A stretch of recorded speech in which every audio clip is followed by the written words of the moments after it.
বিসমিল্লাহির রহমানির রহিম। সো আজকে আমরা পড়বো বাস্তব সংখ্যা ও অসমতা। এটা আমাদের সেকেন্ড পেপারে একদম ফার্স্ট চ্যাপ্টার, অনেক সহজ চ্যাপ্টার। তবে ম্যাক্সিমাম স্টুডেন্ট যেটা করে, এখানে কিছু থিওরি পার্ট আছে, ওই থিওরি পার্টগুলো টোটালি স্কিপ করে যায়। তো সমস্যাটা যেখানে হয়, যখন অ্যাডমিশনে কোশ্চেন করতে যায় কিছু পারে কিছু পারে না, এই ধরনের একটা সমস্যা হয়। কারণ হচ্ছে সে কিছু থিওরিতে গ্যাপ রেখে আসছে। তো আমরা চেষ্টা করব আজকের ক্লাসের প্রথম 1 ঘন্টা, অর্থাৎ এখন অলমোস্ট 2:30 বাজে, আমরা 3:30টার মধ্যে থিওরি পার্টটা শেষ করার চেষ্টা করব। আর এই চ্যাপ্টারের ম্যাথগুলোকে মানে অল টুগেদার 5টা ক্যাটাগরিতে ভাগ করা যায়। তো আমরা ওই 5টা ক্যাটাগরির সবচেয়ে সহজ 2টা ক্যাটাগরির ম্যাথ আজকে করব। মেইনলি নেক্সট আরেকটা ক্লাস লাগবে আমাদের বাস্তব সংখ্যা শেষ হইতে, ওইখানে আমরা বাকি সবগুলো ক্যাটাগরি প্লাস অ্যাডমিশনে কিছু প্রবলেম যদি সম্ভব হয় সলভ করব। সো বাস্তব সংখ্যা ও অসমতা। অসমতায় আমরা আসার আগে আমরা ধরো বাস্তব সংখ্যা নিয়ে প্রথমে কিছুক্ষণ কথা বলি। সো সংখ্যার ব্যাপারটা হচ্ছে, সংখ্যার ধারণা তো আজকে কালকে না, অনেক আগে, অনেক প্রাচীন কাল থেকেই কিন্তু মানুষ সংখ্যাটা ইউজ করে আসতেছে। বাট মানুষের প্রয়োজনের উপর বেস করে সংখ্যাগুলো কিন্তু বিভিন্ন, তোমরা যে বিভিন্ন নাম শুনো না, যে পূর্ণ সংখ্যা, ভগ্নাংশ, মূলদ, অমূলদ, এই যে এত ধরনের সংখ্যা আছে, এবং তোমরা আবার সেকেন্ড ইয়ারে থার্ড চ্যাপ্টারে পড়বা জটিল সংখ্যা। সো এই জিনিসগুলো কিন্তু মানুষ নিজের প্রয়োজনে বিভিন্ন কিছুকে ব্যাখ্যা করার জন্য একটার পর একটা সংখ্যা তারা নিজেরা ম্যাথমেটিশিয়ানরা নিয়ে আসছে, ইন্ট্রোডিউস করছে আমাদের সাথে। ঠিক আছে, তার মানে শুরুতে যখন মানুষের প্রয়োজন ছিল, এখন ধরো আমরা যদি টাইম মেশিনে করে একটু পিছনে যাই, সো আমরা দেখবো প্রাচীনকালে মানুষের প্রয়োজনটা আসলে কি ছিল। তো তখন মানুষের প্রয়োজন ছিল সীমিত, এখন তাদের প্রয়োজন কেমন। সো ধরো তাদের রাখাল, তাদের ম্যাক্সিমাম মানুষ হচ্ছে গরু চড়াতো, ঠিক আছে, বা ধরো ছাগল চড়ায়। সো তাদের প্রয়োজনের বেসিসে তারা কিন্তু সংখ্যাগুলোকে ডিফাইন করছে। সো তাদের প্রয়োজনটা তাহলে কেমন ছিল, ধরো এক জায়গায় ছাগল আনছে ঘাস খাওয়ানোর জন্য, এখন তার কাছে ছাগল আছে ধরো 20টা, বাট সে তো আসলে গুনতে জানে না। ঠিক আছে, তো সে গুনতে জানা, তো তার তো আসলে হিসাবটা রাখতে হবে। সে 20টা ছাগল নিয়ে আসছে, তো 20টা ছাগল নিয়ে তো তার বাসায় ফিরতে হবে। তো তারা আসলে যেটা করতো, ধরো একটা ছাগল যখন মাঠে প্রবেশ করে, সে একটা পাথর অথবা কাঠি সে হয়তো বা এক জায়গায় তুলে রাখলো। তো এভাবে প্রত্যেকটা ছাগলের জন্য, বা ভেড়া যাই বলি, তার জন্য একটা করে পাথর সে তুলে রাখলো। তো যখন ফেরার পথে একটা করে ছাগল মাঠ থেকে বের হয়, একটা করে কি করে পাথর আবার সে কাউন্ট করে।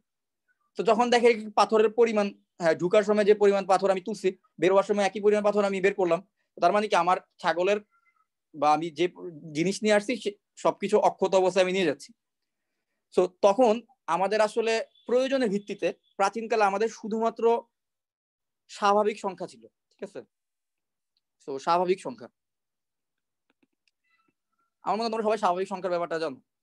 তো মিম কি বলতে পারবা স্বাভাবিক সংখ্যা কোনগুলা এবং তার নোটেশন কি?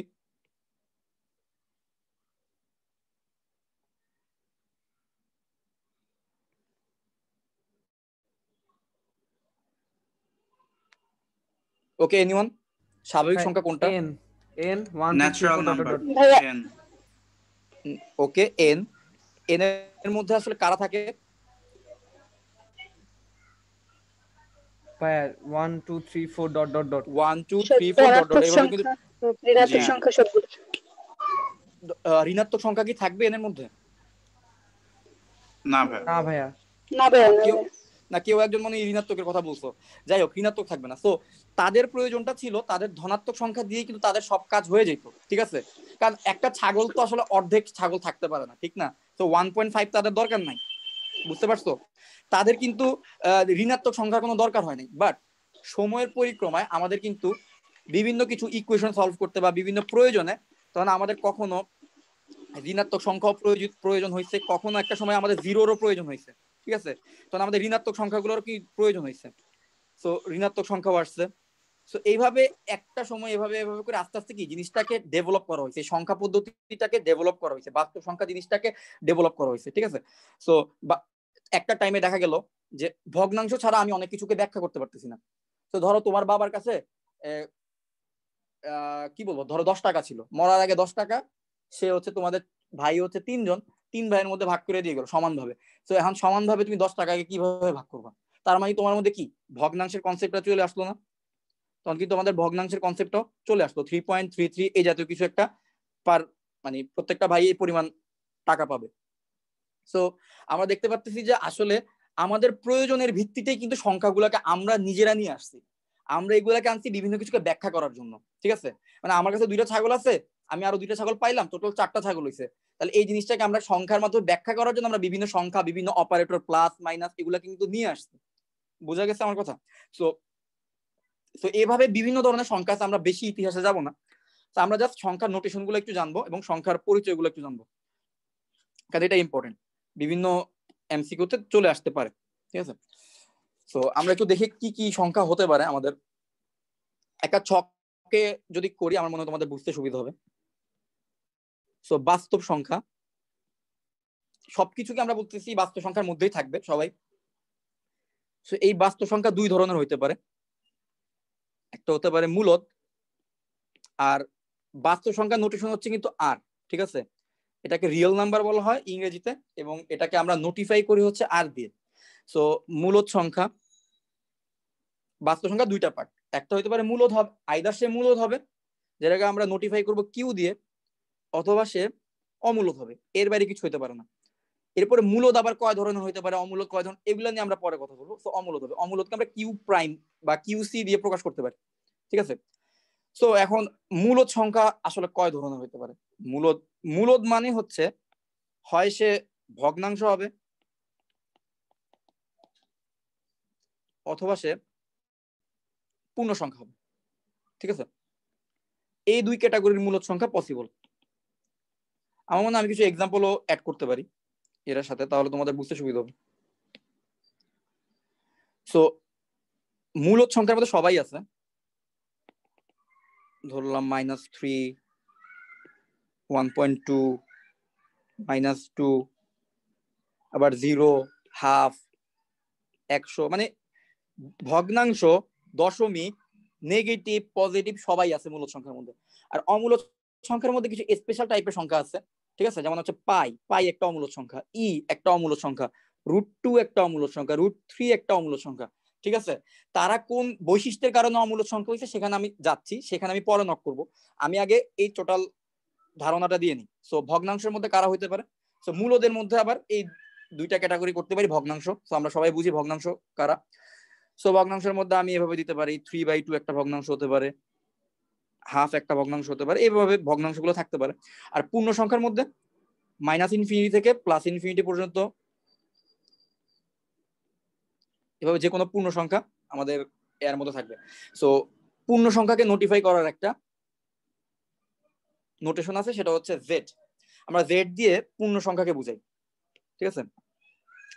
সো এরপরে দেখি আরো কয় ধরনের হতে পারে। সো এরপর তুমি আরো অনেকগুলা ক্যাটাগরি করতে পারো এর মধ্যে, বাট আমরা খুব বেশি ক্যাটাগরি করবো না, আমরা জাস্ট পূর্ণ সংখ্যাকে চাইলে আরেকটা করতে পারি। পূর্ণ সংখ্যা কিন্তু আবার 2 ধরনের হইতে পারে।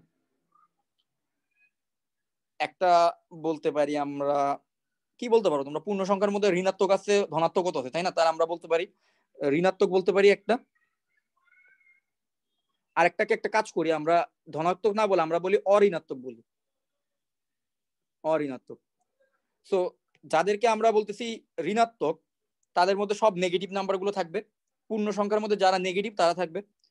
সো -ইনফিনিটি থেকে শুরু করে -3, -2, -1 পর্যন্ত আসবে, তাই তো? -1 এর এই পাশে কিন্তু যাইতে পারবে না। আর অঋণাত্মক মানে কি? অঋণাত্মক মানে কি? তার মধ্যে ধনাত্মকও আছে, আবার যে নিউট্রাল সেও আছে। সো একটা নিউট্রাল সংখ্যা কে, নিউট্রাল সংখ্যা কি কোনটা বলতে পারবা? 0 0, ভেরি গুড। সো 0 থেকে শুরু করে 1, 2, 3 এভাবে কিন্তু চলতে থাকবে। সো এরা হচ্ছে অঋণাত্মক। সো এই হচ্ছে গিয়া আমার টোটাল কনসেপ্টটা। আর অঋণাত্মকের কে আবার চাইলে 2 ভাগে ভাগ করতে পারি, একটা হচ্ছে 0 আর একটা কি, একটা হচ্ছে 0 আর একটা হচ্ছে সব ধনাত্মক। সো এরপরে কিন্তু তুমি আরো অনেক সাব ক্যাটাগরি করতে পারবা, সেটা হচ্ছে তোমার ব্যক্তিগত ব্যাপার, তুমি কি কি সাব ক্যাটাগরি করবা। ধনাত্মক সংখ্যাকে চাইলে আমরা আবার সাব ক্যাটাগরি করতে পারি, কিভাবে দেখো? ধনাত্মক সংখ্যাকে চাইলে আমরা এভাবে তো বলতে পারি যে মৌলিক সংখ্যা হইতে পারে, 1 হতে পারে, যৌগিক সংখ্যা হইতে পারে। যেমন দেখো, আমরা বলতে পারি ধনাত্মক সংখ্যা আবার হতে পারে কি, মৌলিক হইতে পারে, অথবা হইতে পারে সে 1। আচ্ছা, ইন্টারেস্টিং জিনিস হচ্ছে অনেকে কিন্তু 1 কে মৌলিক মনে করে। 1 কিন্তু কোনো মৌলিক সংখ্যা না, ঠিক আছে? ইভেন 1 কোনো যৌগিক সংখ্যাও না। সো এরপর আমরা আবার বলতে পারি যৌগিক সংখ্যা, ঠিক আছে? সো ধনাত্মক সংখ্যাকে আমরা কিছু ভাগে ভাগ করলাম। সো মৌলিকের মধ্যে কারা আছে? 2, 3, 5, 7, এরপরে 9 তো হবে না, সো 11 হবে, 13 হবে, এটা কিন্তু হবে, ঠিক না? মৌলিক, মৌলিক মানে কি? ওই সংখ্যা এবং 1 ছাড়া তাকে আর কোনো কিছুতে ভাগ করতে পারবে না। তুমি দেখো তো 3 কে তুমি 1 আর 3 ছাড়া আর কোনো কিছুতে ভাগ করতে পারবা না। 11 কে তুমি 1 আর 11 ছাড়া আর কোনো কিছুতে ভাগ করতে পারবা? 2 দিয়ে ভাগ করতে পারবা না। 3 দিয়ে ভাগ করতে পারবা না। 4 5 6 কোনো কিছু দিয়ে কিন্তু 11 কে ভাগ করতে পারবা না। সুতরাং এরা হচ্ছে মৌলিক। আর 1 হচ্ছে আলাদা। আর যৌগিক হচ্ছে কারা? যৌগিক হচ্ছে গিয়ে 4 6 9 9ও কিন্তু যৌগিক, কারণ 9 কে আমরা 3 দিয়েও ভাগ করতে পারি, 9 দিয়েও ভাগ করতে পারি, 1 দিয়েও ভাগ করতে পারি। এরপর হচ্ছে 10, এভাবে কিছু সংখ্যা যা থাকতে পারে যারা হচ্ছে যৌগিক সংখ্যা। তো এরপরও আর অনেক ক্যাটাগরি করা যায়, তবে আমার মনে হয় আমরা যদি এই কয়টা সাব ক্যাটাগরি মনে রাখি, আমাদের টুকটাক যদি কিছু এমসিকিউ চলে আসে বোর্ড পরীক্ষা বা ছোটখাটো কোনো জায়গায়, আমার মনে হয় এটা আমাদের জন্য এনাফ। তো একটা কি, বাস্তব সংখ্যাকে অল রিয়েল নাম্বার দিয়ে প্রকাশ করতেছি, অল রিয়েল নাম্বার এটাকে আর দিয়ে প্রকাশ করতেছি। মূলদ সংখ্যা এটাকে আমরা কিউ দিয়ে প্রকাশ করতেছি, যার মধ্যে ভগ্নাংশ পূর্ণ সংখ্যা দুইটাই থাকবে। অমূলদ সংখ্যা যারা হচ্ছে পাই ই √2, তো তাদের বৈশিষ্ট্য হচ্ছে তাদেরকে পি বাই কিউ আকারে প্রকাশ করা যায় না। ঠিক আছে, মানে তাদের ভগ্নাংশ থাকলেই যে তুমি তাকে পি বাই কিউ আকারে প্রকাশ করতে পারো না, ব্যাপারটা কিন্তু এমন না। ঠিক আছে, যেমন আমি তোমাদের একটা এক্সাম্পল দিই, যেমন 1.5 কিন্তু একটা ভগ্নাংশ। ঠিক আছে, বাট 1.5 কে কিন্তু আমরা লিখতে পারি 3/2, ঠিক না? তুমি যদি 3 কে 2 দিয়ে ভাগ করো তাহলে তুমি কি পাবা? 1.5 পাবা। তার মানে ভগ্নাংশকেও কিন্তু চাইলে পি বাই কিউ, মানে পি বাই কিউ মানে কি, দুইটা সংখ্যার ভাগফল আকারে লেখা, দুইটা সংখ্যার ভাগফল আকারে কিন্তু 1.5 কে আমরা লিখতে পারি। কিন্তু √2 কে যদি তুমি ক্যালকুলেটরে বসাও, তুমি যে মানটা পাবা তাকে তুমি কোনোভাবেই দুইটা সংখ্যার ভাগফল আকারে লিখতে পারবা না। আমার কথা বুঝতে পারছো? তাই যাদেরকে দুইটা সংখ্যার ভাগফল আকারে লেখা যায় না তারাই হচ্ছে আমার অমূলদ সংখ্যা। তাহলে বাস্তব সংখ্যা হচ্ছে টোটাল, একটা হতে পারে মূলদ যাদেরকে পি বাই কিউ আকারে প্রকাশ করা যাচ্ছে, আর আরেকটা হতে পারে অমূলদ যাদেরকে পি বাই কিউ আকারে প্রকাশ করা যাচ্ছে না। এখন যাদেরকে পি বাই কিউ আকারে প্রকাশ করা যাচ্ছে তারা হতে পারে ভগ্নাংশ অথবা পূর্ণ সংখ্যা। এখন কথা হচ্ছে পূর্ণ সংখ্যাকে কি পি বাই কিউ আকারে প্রকাশ করা যায়? তোমাদের কি মত?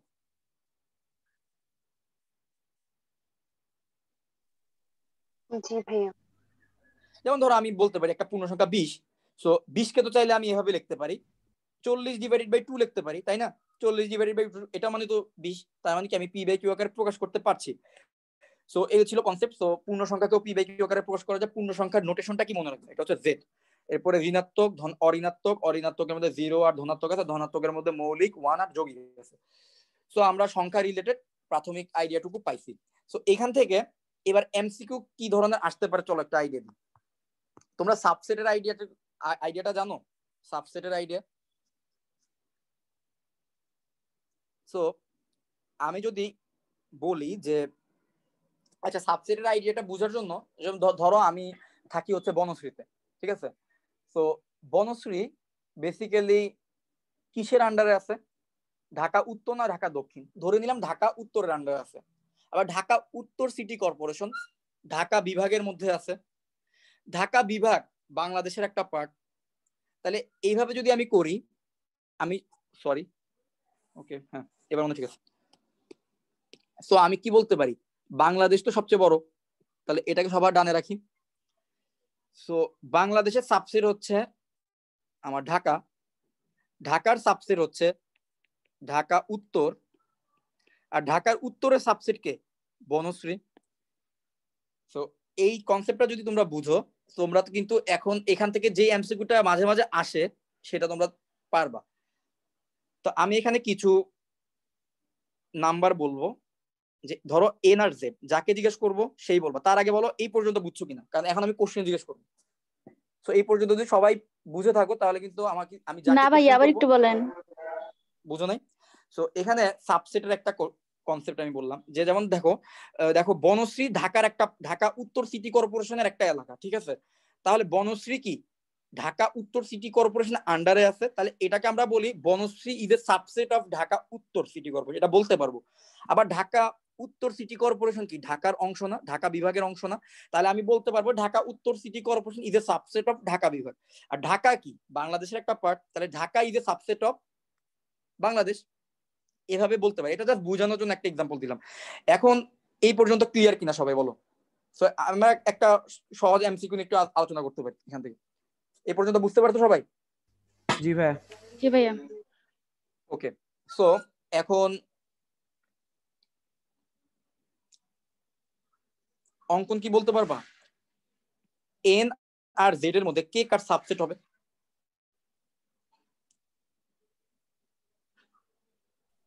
ভাইয়া জেড এন এর সাবসেট হবে না?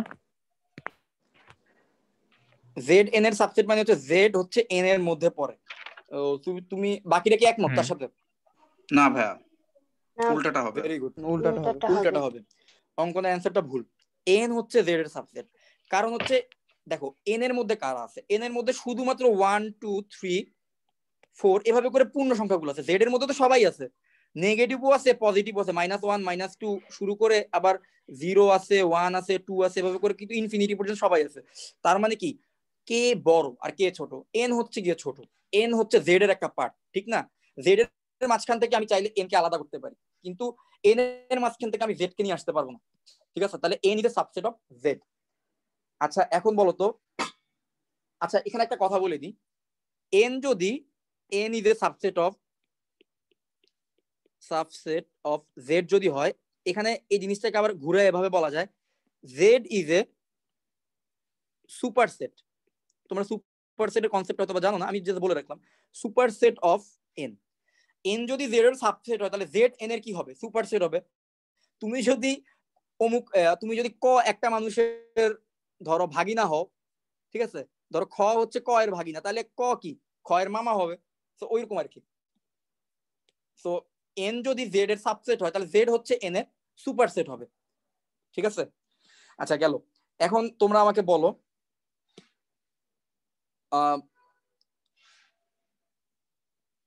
ধরো কিউ আর আর নিচ্ছি, কিউ আর আর এর মধ্যে কে সুপারসেট হবে কে সাবসেট হবে? এটা হচ্ছে ইয়া বলো, আসিয়া, আসিয়া বলো। ভাইয়া কিউ আর এর সাবসেট হবে। কিউ হচ্ছে আর এর সাবসেট হবে, আর হবে সুপারসেট, ঠিক আছে? আচ্ছা তোমার নাম আমি যদি ভুলভাবে প্রোনাউন্সিয়েশন করে থাকি আমি এটার জন্য সরি, আমি শিওর না আসলে ঠিকভাবে করলাম কিনা। যাই হোক, তো আমি টোটাল এই জিনিসটা তোমরা মাথায় রাখবা। এখানে একটা এমসিকিউর কনসেপ্ট আছে, এখানে দেখো, N is a subset of Z, Z is a subset of Q, Q is a subset of R. So এই ক্রমধারা নিয়ে কিছু এমসিকিউ আমি দেখছি প্রিভিয়াস ইয়ার গুলোতে আসছে। তো বলছে যে নিচের কোনটি সঠিক? তো কখনো এভাবে উল্টাপাল্টা করে দিছে, এন এর পরে কিউ নিয়ে আসছে, কিউ এর পরে জেড আনছে। তো তোমাদের কিন্তু যদি একটা ক্লিন এন্ড ক্লিয়ার আইডিয়া থাকে এটা সম্পর্কে, যে নাম্বার সিস্টেম সম্পর্কে, নাম্বার সিস্টেমের মধ্যে কিভাবে কিভাবে আসছে, কোনটা থেকে কোনটা আসছে, তো তোমরা কিন্তু পারবা, এই কোশ্চেন গুলো পারবা, ঠিক আছে? সো আমরা এবার নাম্বার সিস্টেম থেকে একটু, আচ্ছা এবার আমরা একটা কাজ করি, এই নাম্বার সিস্টেমটাকে চাইলে আমরা যখন জটিল সংখ্যা পড়বো তখন আমার এই কনসেপ্টটুকু কাজে লাগবে। তো আমি একটু দিয়ে দিই। কনসেপ্টটা হচ্ছে এই যে তুমি দেখলা যে সবগুলো সংখ্যাকে আমি এভাবে লিখলাম, যে এন জেড সবার সম্পর্কে আলোচনা করলাম, এই সবাইকে নিয়ে যত ধরনের বাস্তব সংখ্যা পৃথিবীতে সম্ভব তাদের সবাইকে নিয়ে আমরা একটি সংখ্যা রেখা বানাই, ঠিক আছে? এটা হচ্ছে সংখ্যা রেখা। তো এই সংখ্যা রেখাটা হচ্ছে অনেকটা মানে এটা কালেকশন, মানে এর ভিতরে সবাই আছে, মানে ব্যাংকের মধ্যে টাকা থাকে না, এই সংখ্যা রেখার সব সংখ্যা আছে, তুমি কোন সংখ্যা চাও সব সংখ্যাকে এখানে পাবা। সো একদম মিডলে সংখ্যা রেখার একদম মিডলে থাকবে 0, তারপর এখানে 1 2 3 এভাবে করে কিন্তু থাকবে, ঠিক আছে? -1 -2 -3 সংখ্যা রেখা কিন্তু অসীম পর্যন্ত চলতেছে। তার মানে তোমার 3 এর পরে অবশ্যই 4 5 6 আসতে থাকবে। সো এখানের মধ্যে কি আমি সবগুলো সংখ্যাকে আনতে পারছি? আমি অবশ্যই আনতে পারছি। যেমন এখানে 0 1 2 3 এরা এই যে যেমন 0 1 2 -1 -2 এরা হচ্ছে সব পূর্ণ সংখ্যা। আবার তার মধ্যে যদি আমি শুধুমাত্র 1 2 3 এদেরকে নেই তাহলে আমি পেয়ে গেলাম ন্যাচারাল নাম্বার। এখন আমি চাচ্ছি যে জেড কে নিতে। এখন যদি আমি একে কনসিডার করি, তার মাঝখানে কি আছে? 0 আর 1 এর মাঝখানে হাফ আছে, ঠিক না? 0.5। 1 আর 2 এর মাঝখানে আছে 1.5। 2 আর 3 এর মাঝখানে আছে 2.5। এখন 2.5 কেন? অন্য সংখ্যাও আছে 2.6 2.7 2.8 2.9 2.99999, যে কোনো ধরনের সংখ্যা কিন্তু এটার মধ্যে আছে, তাই না?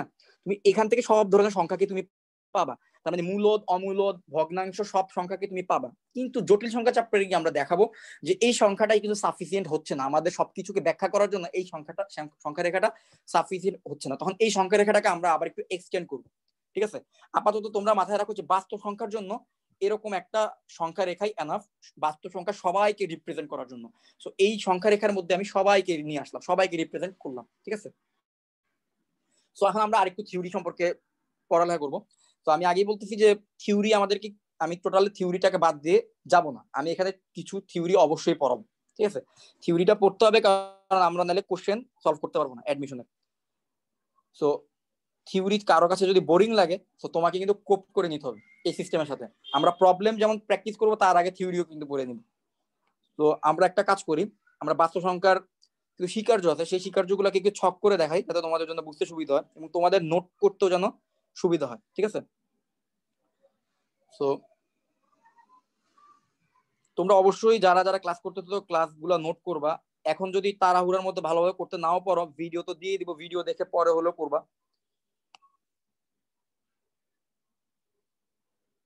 অঙ্কন তুমি ঢাকা কলেজে কোন সেকশনে? ডি ভাইয়া। তুমিও ডি? আমিও ডিতে ছিলাম। কোন গ্যালারিতে ক্লাস হয়? গ্যালারি 6? গ্যালারি 4। ও ভাইয়া কত Okay. ব্যাচ? আমি 18।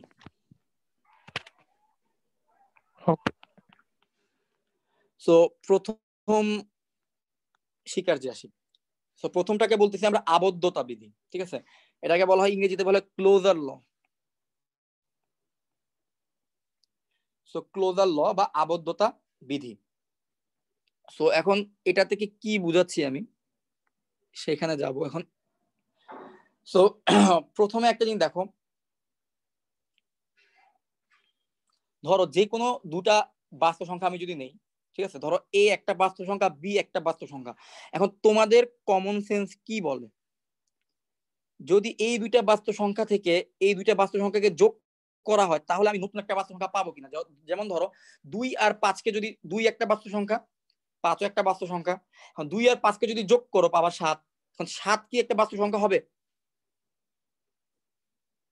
হ্যাঁ অবশ্যই। অবশ্যই হবে।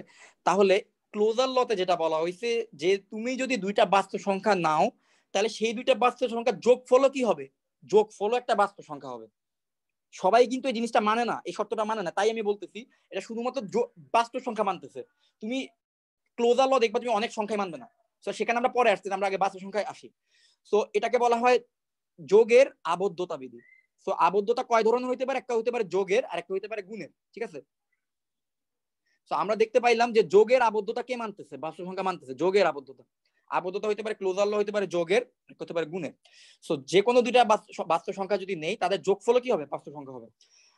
সো এবার গুণের আবদ্ধতা দেখি, যে কোনো দুইটা বাস্তব সংখ্যা যদি নেই, এখন মিম বলো তো তোমার কমন সেন্স কি বলে এই দুইজনের গুণফল কি হবে?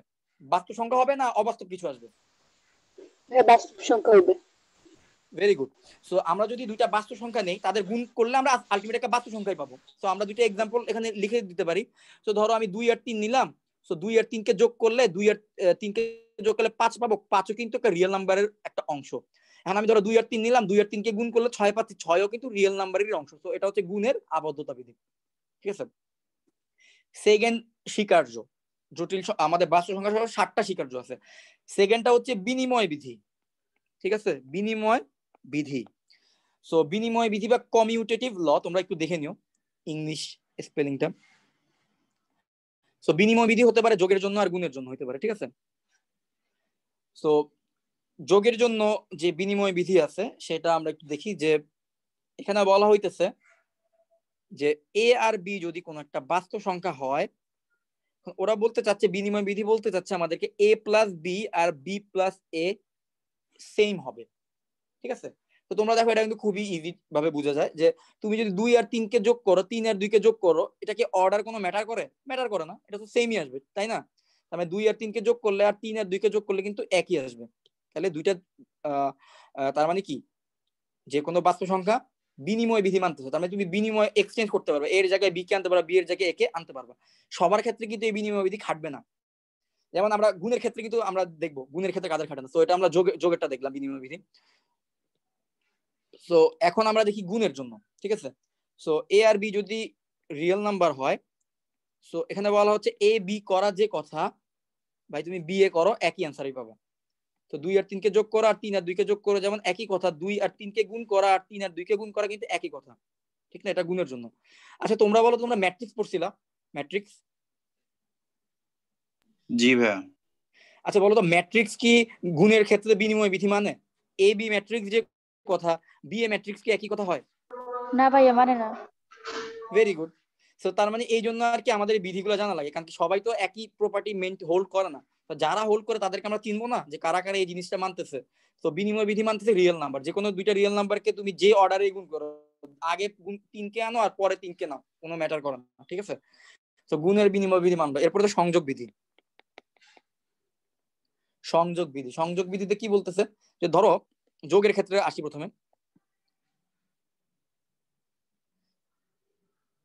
সো এ বি সি ধরো তিনটা রিয়েল নাম্বার নিলাম, ওরা আমাদের বলতে চাচ্ছে তুমি আগে এ আর বি কে যোগ করো, যোগ ফলের সাথে সি কে যোগ করো, যেটা পাবা বি আর সি কে আগে যোগ করো, তাদের সাথে তুমি আবার এ কে যোগ করো, একই অ্যান্সার আসবে। এটাও তোমরা বুঝতে পারি, 2 আর 3 কে যোগ করে অ্যান্সার পাবো 5, 5-এর সাথে 3 যোগ করা যে কথা, আর 3 আর 5 কে যোগ করে তার সাথে পরেরটা যোগ করা একই কথা না? তার মানে এটা হচ্ছে যোগের কি মানে সংযোগ বিধি কিন্তু তারা মানে। তাহলে এ আর বি কে আলাদাভাবে যোগ করে সি এর সাথে যোগ করা যে কথা, এ আর বি কে বি আর সি কে আলাদাভাবে যোগ করে এর সাথে যোগ করা একই কথা। তো আমরা এ বি সি ধরলাম 2 3 4, সুতরাং 2 আর 3 কে যোগ করো করে তার সাথে 4 যোগ করো, এটা যে কথা হবে 2 কে আলাদা রেখে 3 আর 4 কে যোগ করে তার সাথে 2 যোগ করো, একই অ্যান্সারই আসবে, ঠিক আছে। এবার আমরা দেখি গুণের ক্ষেত্রে। সো গুণের ক্ষেত্রে আমরা এবার দেখবো সংযোগ বিধি কি মানতেছে কিনা। সো গুণের ক্ষেত্রে ধরো এ বি সি তিনটা সংখ্যা আগের মতোই 2 3 4 নিলাম, তারা রিয়েল নাম্বারের মধ্যে আছে, রিয়েল নাম্বার থেকে নিলাম আমরা। সো এখন আমাদের স্টেটমেন্ট হচ্ছে এ আর বি কে গুণ করো তার সাথে সি গুণ করো, যেটা হবে এ কে আলাদা রাখো বি আর সি কে গুণ করো, একই আসবে। তো একই ভাবে আমরা কিন্তু বলতে পারবো 2 আর 3 কে গুণ করো তার সাথে 4 গুণ করো, যেটা হবে 2 কে আলাদা রেখে 3 আর 4 কে গুণ করো, একই অ্যান্সার আসবে। সো তার মানে এটা কি মানতেছে, গুণের সংযোগ বিধি কিন্তু মানতেছে। সো এবার একটা ইন্টারেস্টিং জিনিস আছে, এটাকে বলা হয় অভেদকের অস্তিত্ব। সো দেখি কারা কারা জানো অভেদক সম্পর্কে। সো অভেদকের অস্তিত্ব, যদি সে বাস্তব সংখ্যা হয় তাহলে 100% তার একটা অভেদক থাকবে, যার অভেদক নাই সে কিন্তু বাস্তব সংখ্যা নাও হইতে পারে, ঠিক আছে। এই জন্য এটা জানা দরকার আমাদের। সো এটার ক্ষেত্রে হইতে পারে, গুণের ক্ষেত্রে হবে অথবা যোগের ক্ষেত্রে হবে, ঠিক আছে। সো অভেদক জিনিসটা আসলে কি? সো অভেদক বলতে, আচ্ছা দেখি আমি কাউকে জিজ্ঞেস করি, প্রান্ত বলতো অভেদক সম্পর্কে তোমার কোনো আইডিয়া আছে কিনা? যোগের অভেদক বা অভেদক জিনিসটা কি হইতে পারে? ভাই কারেন্টলি মনে পড়তেছে না। আচ্ছা ম্যাট্রিক্সের ক্ষেত্রে কি, ম্যাট্রিক্সের ক্ষেত্রে কি তোমরা আইডেন্টিটি ম্যাট্রিক্স পড়ছিলা? জি ভাই। ওকে, তোমাদের যদি মনে পড়ে থাকে যে আইডেন্টিটি ম্যাট্রিক্স ছিল এমন একটা ম্যাট্রিক্স, ধরো তুমি এ একটা ম্যাট্রিক্স, ঠিক আছে, এর সাথে যদি তুমি আইডেন্টিটি ম্যাট্রিক্সকে গুণ করো তার কোনো এই ম্যাট্রিক্সে কোনো চেঞ্জই হয় না, এই ম্যাট্রিক্স আবার এই থাকে, বুঝতে পারছো? তাহলে ওইটাকে আমরা বলতাম অভেদক ম্যাট্রিক্স বাংলায়, আর ইংরেজিতে বলতাম আইডেন্টিটি ম্যাট্রিক্স। সো আমি বেসিক্যালি অভেদকের কনসেপ্টটা ওইখান থেকে আনতেছি। সো অভেদক হচ্ছে যে আসলে কোনো অপারেশন করবে বাট নীরব দর্শক বুঝো কিনা। মির্জাফর যেমন এয়ার প্রান্তরে কি বলে পলাশির প্রান্তরে কোনো যুদ্ধই করে নাই, সে এত পরিমাণ সৈন্য নিয়ে যুদ্ধের মধ্যে অংশগ্রহণ করে না, তারা যদি শুধু ইটও মারতো আমাদের বাংলাদেশ ওই সময় পরাধীন হতো না, ঠিক আছে। মানে এই পরিমাণ, সে শুধু সেনাপতি, বুঝতেই তো পারো সেনাপতি আসলে কি পরিমাণ তার সাথে সৈন্য থাকে। তো সৈন্যরা কিন্তু সেনাপতির কমান্ড ছাড়া কিন্তু কোনো যুদ্ধে যায় না, তো তার টোটাল একটা অংশ কিন্তু যুদ্ধে অংশগ্রহণ করে না। তো সে কি ছিল, সেখানে নিষ্ক্রিয় ছিল, সে থাকা আর না থাকা একই কথা। সো এখন আমরা দেখবো যোগের জন্য অভেদককে, যোগের জন্য এমন একটা সংখ্যা আছে যেটা থাকা আর না থাকা একই কথা। মানে সে যখন যোগ করব কোনো কিছুর সাথে তাকে চেঞ্জ করতে পারবে না, ভাই আগের জিরো না? রূপে ফেরত আসে। হ্যাঁ জিরো। তাহলে যদি আমি ধরি এ একটা বাস্তব সংখ্যা, তার সাথে যদি আমরা জিরোকে যোগ করি, অথবা আমরা যদি বলি জিরোর সাথে এ কে যোগ করতেছি, তোমাদের কমন সেন্স তো এটাই বলে যে এর সাথে জিরোকে যোগ করার যে কথা আর জিরোর সাথে কে যোগ করার যে কথা, অ্যান্সার আলটিমেটলি কি আসবে, এই আসবে। তাহলে এ কি চেঞ্জ হয়েছে? যে কোনো সংখ্যার সাথে তুমি জিরোকে যোগ করতে পারো, জিরোর কিন্তু কোনো চেঞ্জ হবে না। তাহলে তোমার এমসিকিউতে যদি আসে যোগের অভেদক নিচের কোনটি, তোমার অ্যান্সার হবে কি যোগের অভেদক হচ্ছে জিরো। এইবার যেই তো যোগের অভেদকের কনসেপ্টটা বুঝতে পারছো, আমার মনে গুণের অভেদক তোমরা অনেকে গেস করতে পারো। আমি দেখি কোশ্চেন করে দেখি। সো কাকে কোশ্চেন করা যায়? অঙ্কন বলতে পারবা গুণের অভেদক তাহলে কি হইতে পারে, এমন কোন সংখ্যা থাকতে পারে One. যাকে গুণ করলে, very good, One. So one. So এর সাথে যদি আমি ওয়ান কে গুণ করি অথবা ওয়ানের সাথে এ কে গুণ করি, আলটিমেটলি আমি পাবো এ। তার মানে আমার এ ওয়ান হচ্ছে এমন একটা সংখ্যা যাকে গুণ করলে গুণফল কি আগেরটাই থাকে, তো চেঞ্জ হয় না। সো গুণের অভেদক কে, গুণের অভেদক হচ্ছে ওয়ান। সো এই কনসেপ্ট গুলো কিন্তু ক্লিয়ার রাখবা। এই জন্য আমরা একটু থিওরি পড়তেছি, কারণ আমার মনে হয় কি আমাদের বেসিকটা ক্লিয়ার হবে, মানে ধুমধাম অঙ্ক করাচ্ছে এটা মনে হয় বেটার। সো এবার আসো, আরো প্রবাবলি দুইটা কনসেপ্ট রয়ে গেছে, কয়টা পড়লাম, 1 2 3 4টা, সরি আরো 3টা। ওকে আমরা দেখতেছি। সো আচ্ছা, এবার একটা ব্যাপার হচ্ছে যে কি বিপরীতক বলতে একটা জিনিস আছে, প্রত্যেকের সংখ্যার বিপরীতক, বিপরীতকের অস্তিত্ব, ঠিক আছে। সো যদি একটা সংখ্যা যদি বাস্তব সংখ্যা হইতে হয় তাহলে 100% তার বিপরীতককে বাস্তব সংখ্যা হইতে হবে, নাহলে সে বাস্তব সংখ্যা হবে না। মানে বাস্তব সংখ্যা একটা প্রপার্টি কি, বাস্তব সংখ্যার বিপরীতক একটা বাস্তব সংখ্যাই হয়, ঠিক আছে। তাহলে আমার কথার মিনিংটা কি, আমার কথার মিনিং হচ্ছে, আচ্ছা বিপরীত হইতে পারে দুই ধরনের, একটা হচ্ছে যোগের, একটা হতে পারে গুণের।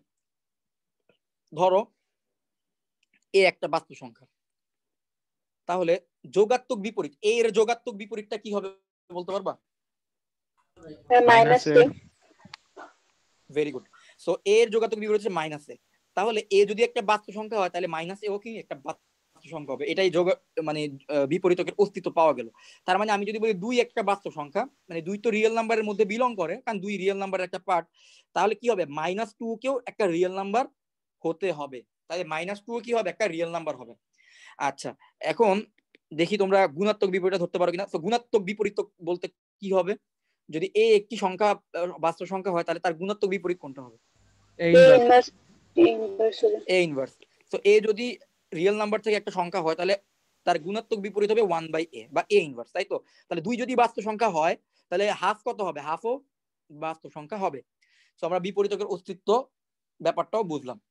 আচ্ছা আমরা পড়বো বন্টন বিধি। তো বন্টন বিধিটা মনে হয় তোমরা কিছুটা জানো সেট থেকে, ঠিক না? সেটের মধ্যে কিন্তু বন্টন বিধি ছিল, যদি পড়ে থাকো আর কি, জানার কথা। তো বন্টন বিধি হইতে পারে, সো কেমন হইতে পারে দেখো। সো এক ধরনের হতে পারে যে আমরা এভাবে বললাম যে a into B plus C is equal to A B যোগ এসি, ঠিক আছে।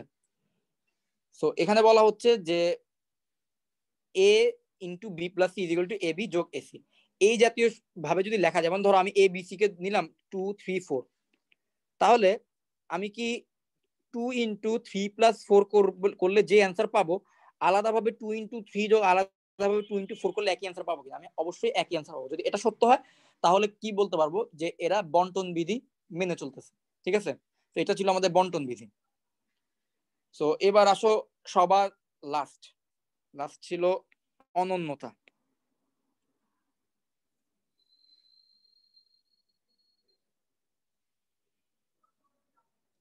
আচ্ছা এখন আসো অনন্যতা বিধিতে আসো। এখানে আমাদের কি বলতে চাইছেন,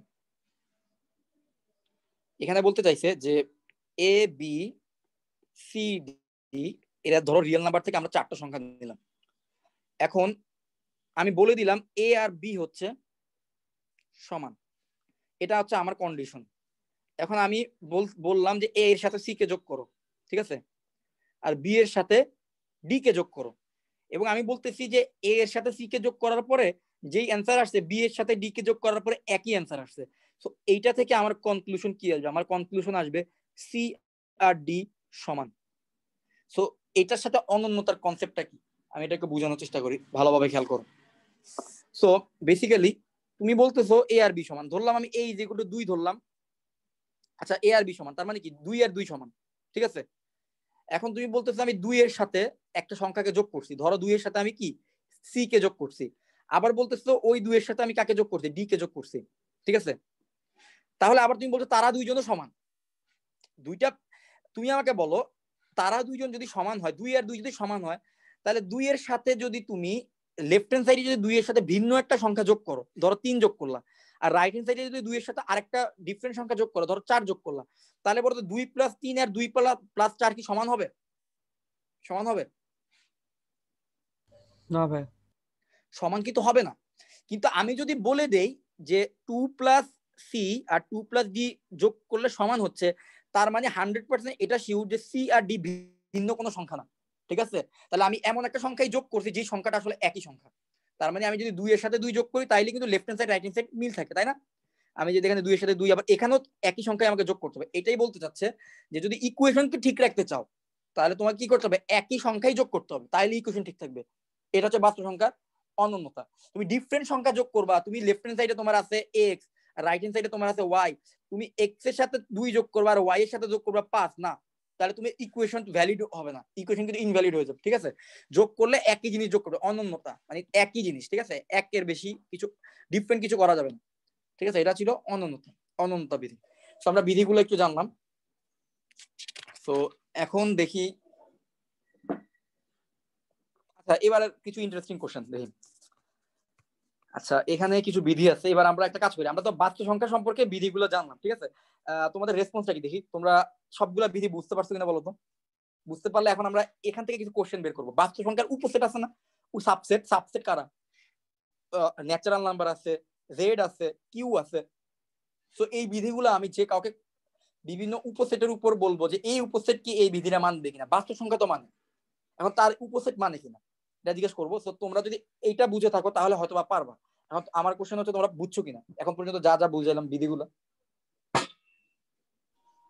জি ভাইয়া। ওকে, আসিয়া বুঝতে পারছো? খাদেজা? জি ভাইয়া। ওকে, সো অঙ্ক নেয়া সবাই আমি ধরে নিলাম তোমরা বুঝতে পারছো। তো প্রথমে আমাকে মিম বলো যে ধরো আমি ন্যাচারাল নাম্বার নিলাম। ঠিক আছে, ন্যাচারাল নাম্বার হচ্ছে আমাদের বাস্তব সংখ্যা থেকে আমি নিলাম। ন্যাচারাল নাম্বারের মধ্যে কারা আছে? 1 2 3। এই কনসেপ্টটা বুঝলে হবে কি, তোমরা যদি কোনো অ্যাডমিশনে কঠিন কোশ্চেনে করো তোমরা আসলে পারবা। সো ন্যাচারাল নাম্বারে তো তারাই আছে তাই না, 1 2 3 এরা আছে। এখন তুমি আমাকে বলো তো ন্যাচারাল নাম্বার কি বিপরীতকের অস্তিত্ব আছে, গুণের বিপরীতকের অস্তিত্ব বা যোগের বিপরীতকের অস্তিত্ব আছে? বিপরীতকের অস্তিত্ব আছে কিনা?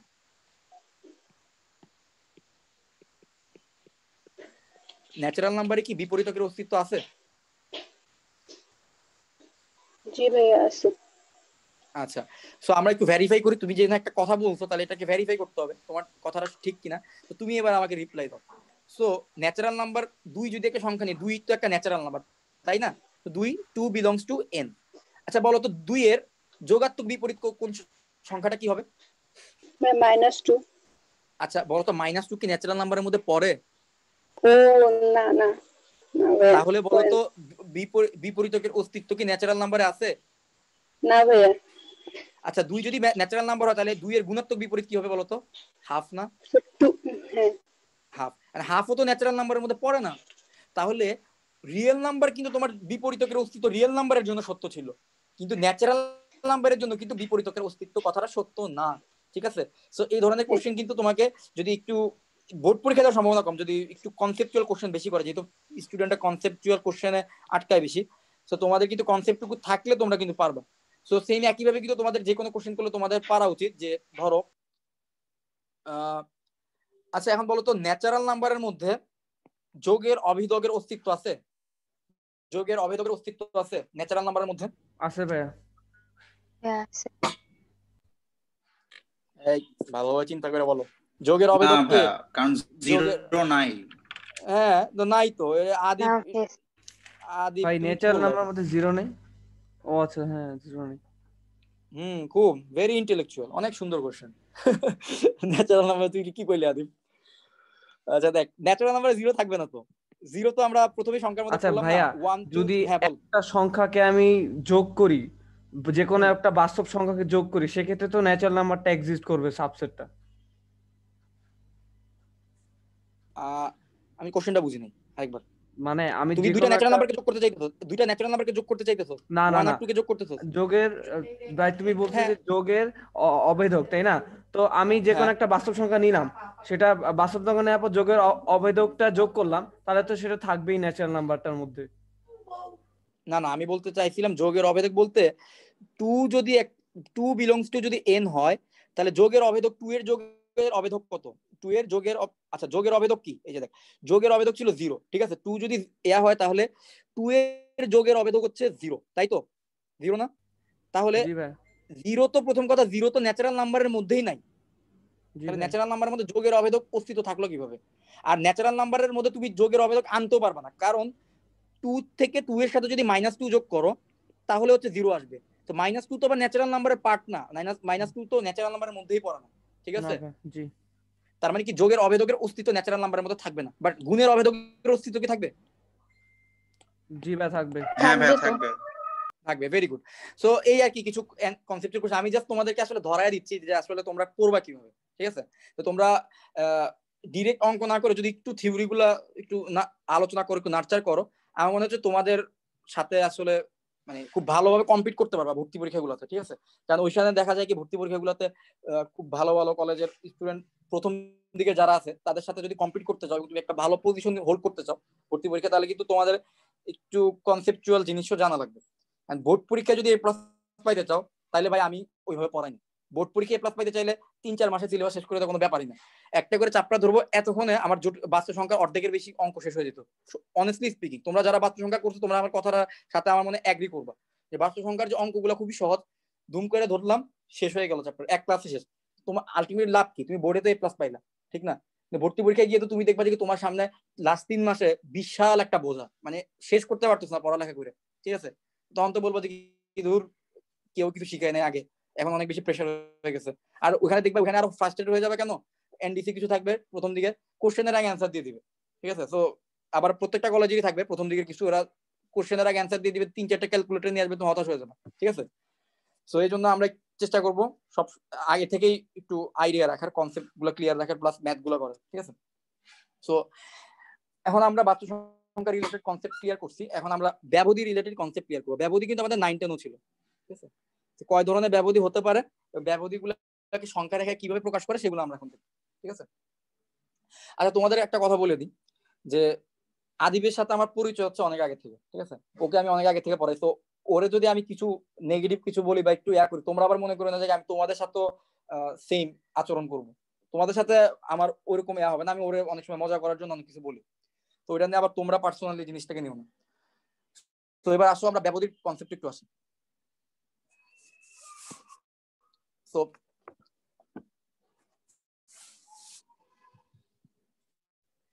তো ধরো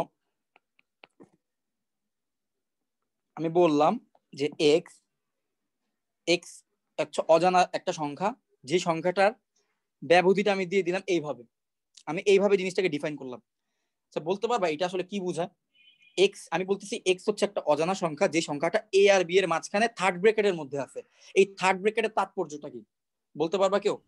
ভাই এটা বদ্ধ ব্যবধি। বদ্ধ ব্যবধি, ঠিক আছে, বাট বদ্ধ ব্যবধি আসলে কি বোঝায়? মানে এই পর্যন্ত এ থেকে বি পর্যন্ত সব, হ্যাঁ, এ থেকে বি পর্যন্ত সবগুলো value A R B A B সহ, তাদের এ বি এ সহ। বি সহ, এ বি সহ, ভেরি গুড।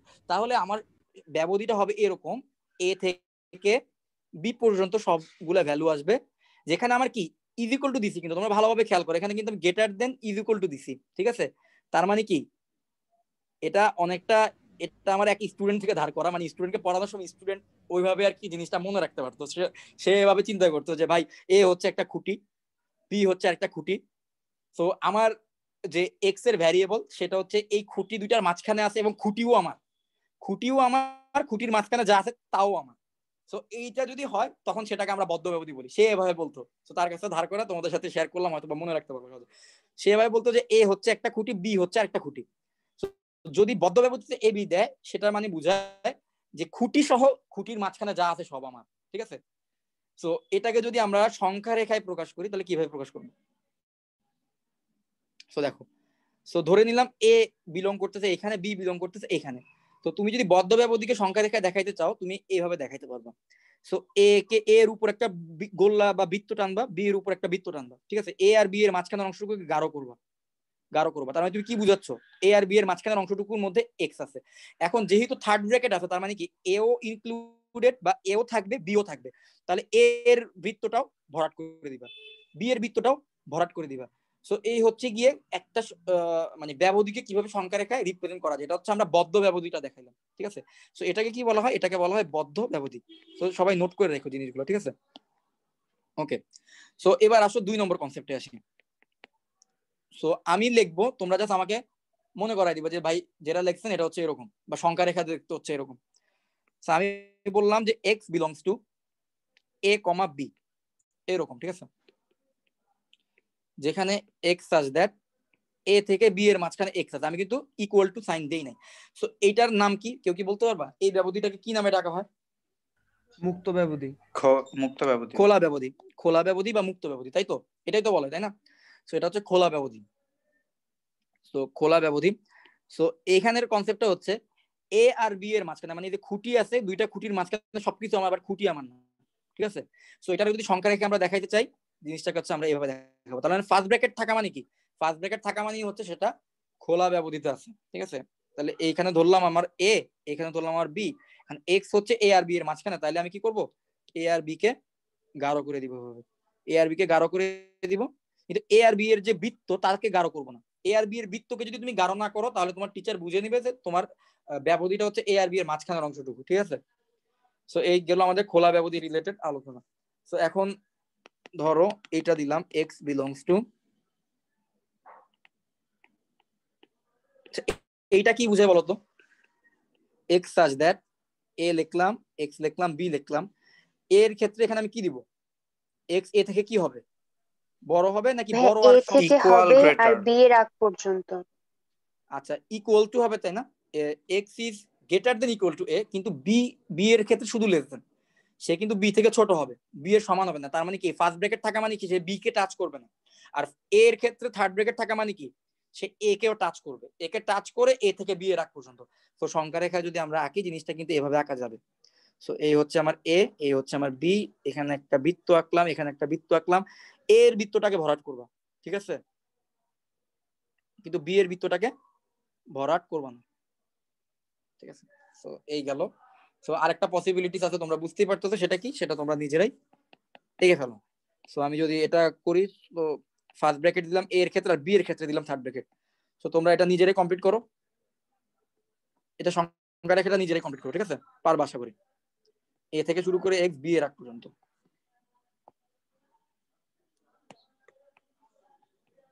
সেখানে বি এর বৃত্তটাকে ভরাট করবা, বাট এ এর বৃত্তকে ভরাট করবা না, ঠিক আছে? সো এই গেল আমাদের ব্যবধি সম্পর্কিত আলোচনা।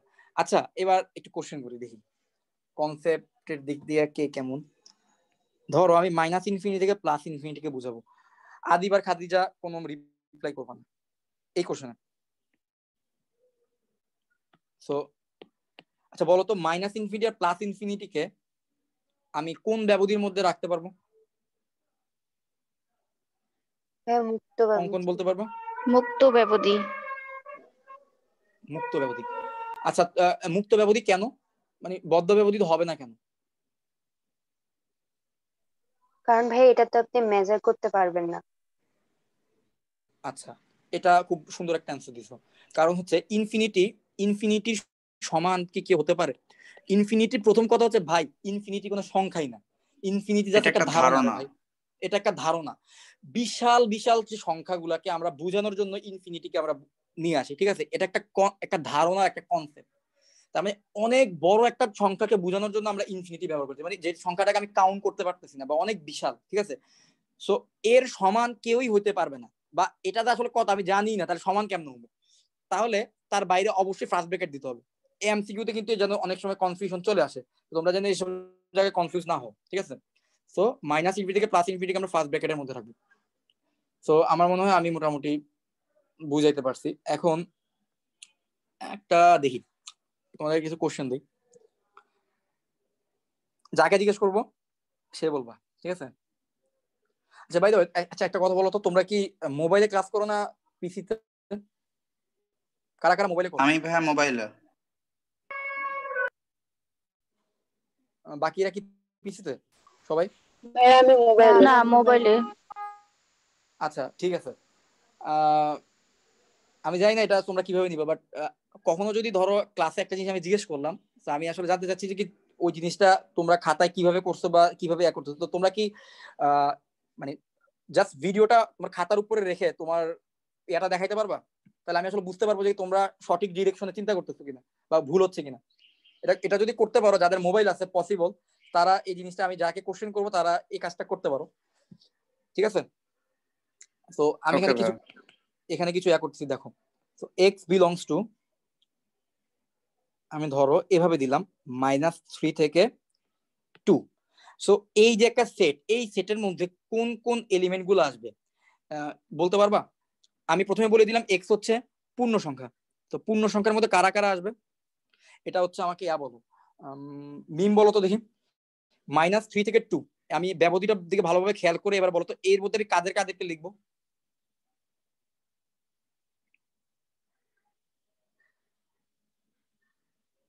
-3, -2, -1, -1, তারপরে 0, 1, 0, তারপরে 1, এরপরে এরপরে এরপরে হলো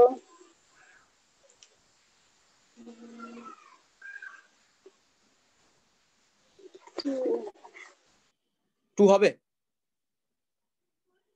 না ভাই 2 হবে না। হ্যাঁ, ভেরি গুড। আমি ওইটা জানার জন্যই যে আসলে তোমরা এই যে আমরা একটু আগে থিওরি শিখলাম, তাহলে আমরা প্র্যাকটিক্যালি যদি দেখি যে আমরা পারতেছি কিনা, তাহলে 2 কিন্তু হবে না, কারণ 2 এর আগে কিন্তু কি আছে, 2 এর আগে কিন্তু ফার্স্ট ব্র্যাকেট আছে, ঠিক আছে, তাহলে 2 কিন্তু এটার মধ্যে পড়বে না। সেম একই ভাবে আমি যদি আচ্ছা বাই দ্য ওয়ে আরেকটা ব্যাপার আছে, এই যে এই ফার্স্ট ব্র্যাকেট আছে না, এই ফার্স্ট ব্র্যাকেটটাকে কিন্তু থার্ড ব্র্যাকেট দিয়েও চাইলে এইভাবে লেখা যায়, ঠিক আছে। এই উল্টা দিকে যদি তুমি থার্ড ব্র্যাকেট দাও, সেটা আর এই যে ফার্স্ট ব্র্যাকেট হচ্ছে বেসিক্যালি একই জিনিস বোঝায়, ঠিক আছে, দুইটা ভিন্ন রিপ্রেজেন্টেশন, দুইটা রিপ্রেজেন্টেশন বাট একই জিনিস বোঝায়, ঠিক আছে। আচ্ছা গেল। সো তার মানে তোমরা এখন পারবা। আমি যদি এখন বলি যে -2 থেকে +2 ফার্স্ট ব্র্যাকেট দিলাম, এর মধ্যে আসলে কারা কারা থাকবে, এর মধ্যে থাকবে -1 থাকবে, 0 থাকবে, +1 থাকবে, 2ও থাকবে না, -2ও থাকবে না, +2ও থাকবে না, -2ও থাকবে না, ঠিক আছে। ওকে, সো এখন চলো ব্যবধি যেহেতু বুঝতে পারছি, এখন চলো সীমা নিয়ে আলোচনা করি। বাউন্ড, ঊর্ধ্ব সীমা, নিম্ন সীমা, সুপ্রিমাম, ইনফিমাম, এই কনসেপ্টটুকু আমাদের দরকার।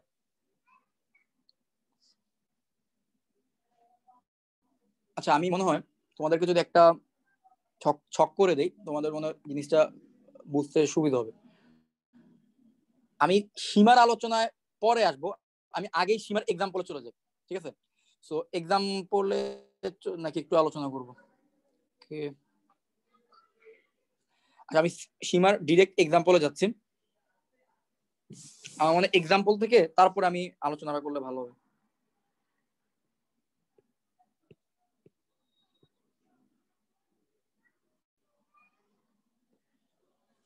তো আমি একটু জিনিসটা গুছিয়ে নিই।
স্ক্রিনটা আসলে ছোট হয়ে যেতে স্যার, একটু 1 2 3 4 5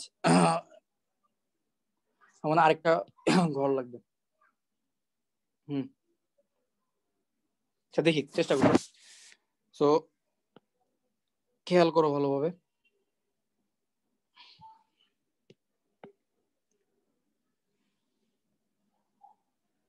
আমি এখানে কিছু সেট দেখাবো এই কলামে, তারপরে আমি তার ঊর্ধ্ব সীমার সেট দেখাবো, এখানে। এরপরে যে সুপ্রিমাম যেটা, ঠিক আছে, সুপ্রিমামটা দেখাবো, সুপটা দেখাবো এই কলামে, ঠিক আছে।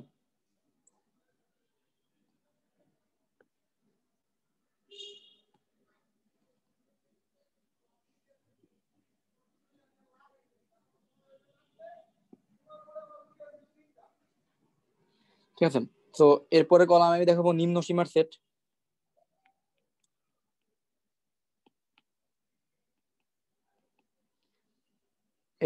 এরপর হচ্ছে এখানে দেখাবো ইনফিমাম, ইনফিমাম বা নিম্ন ইনফিমাম, ইনফিমাম INF দিয়ে প্রকাশ করা হয় এটাকে। আর এরপরে এই সেটের ধরনটা আমরা বলবো, ঠিক আছে, সেটের ধরন আলোচনা করবো। চলো কয়েকটা এক্সাম্পল দিই তোমাদের। এই যে টোটাল কনসেপ্টটা, এই কনসেপ্টটা কিন্তু এমসিকিউর জন্য ইম্পর্টেন্ট, খুবই ইম্পর্টেন্ট। ঠিক আছে, তো এই কনসেপ্টটা যদি ক্লিয়ার করতে পারি তাহলে মনে হয় এরপরে আমরা একটু অসমতা রিলেটেড আলোচনা করে দেন আমরা ম্যাথমেটিক্সে যাইতে পারবো, আর কি ম্যাথ সলভিং এ যাইতে পারবো। তো একটু বোঝার চেষ্টা করি ভালোভাবে। তো ধরো আমি একটা সেট ডিফাইন করবো তো আমার নিজের ইচ্ছা মতো। ধরো আমি এখানে একটা সেট ডিফাইন করলাম,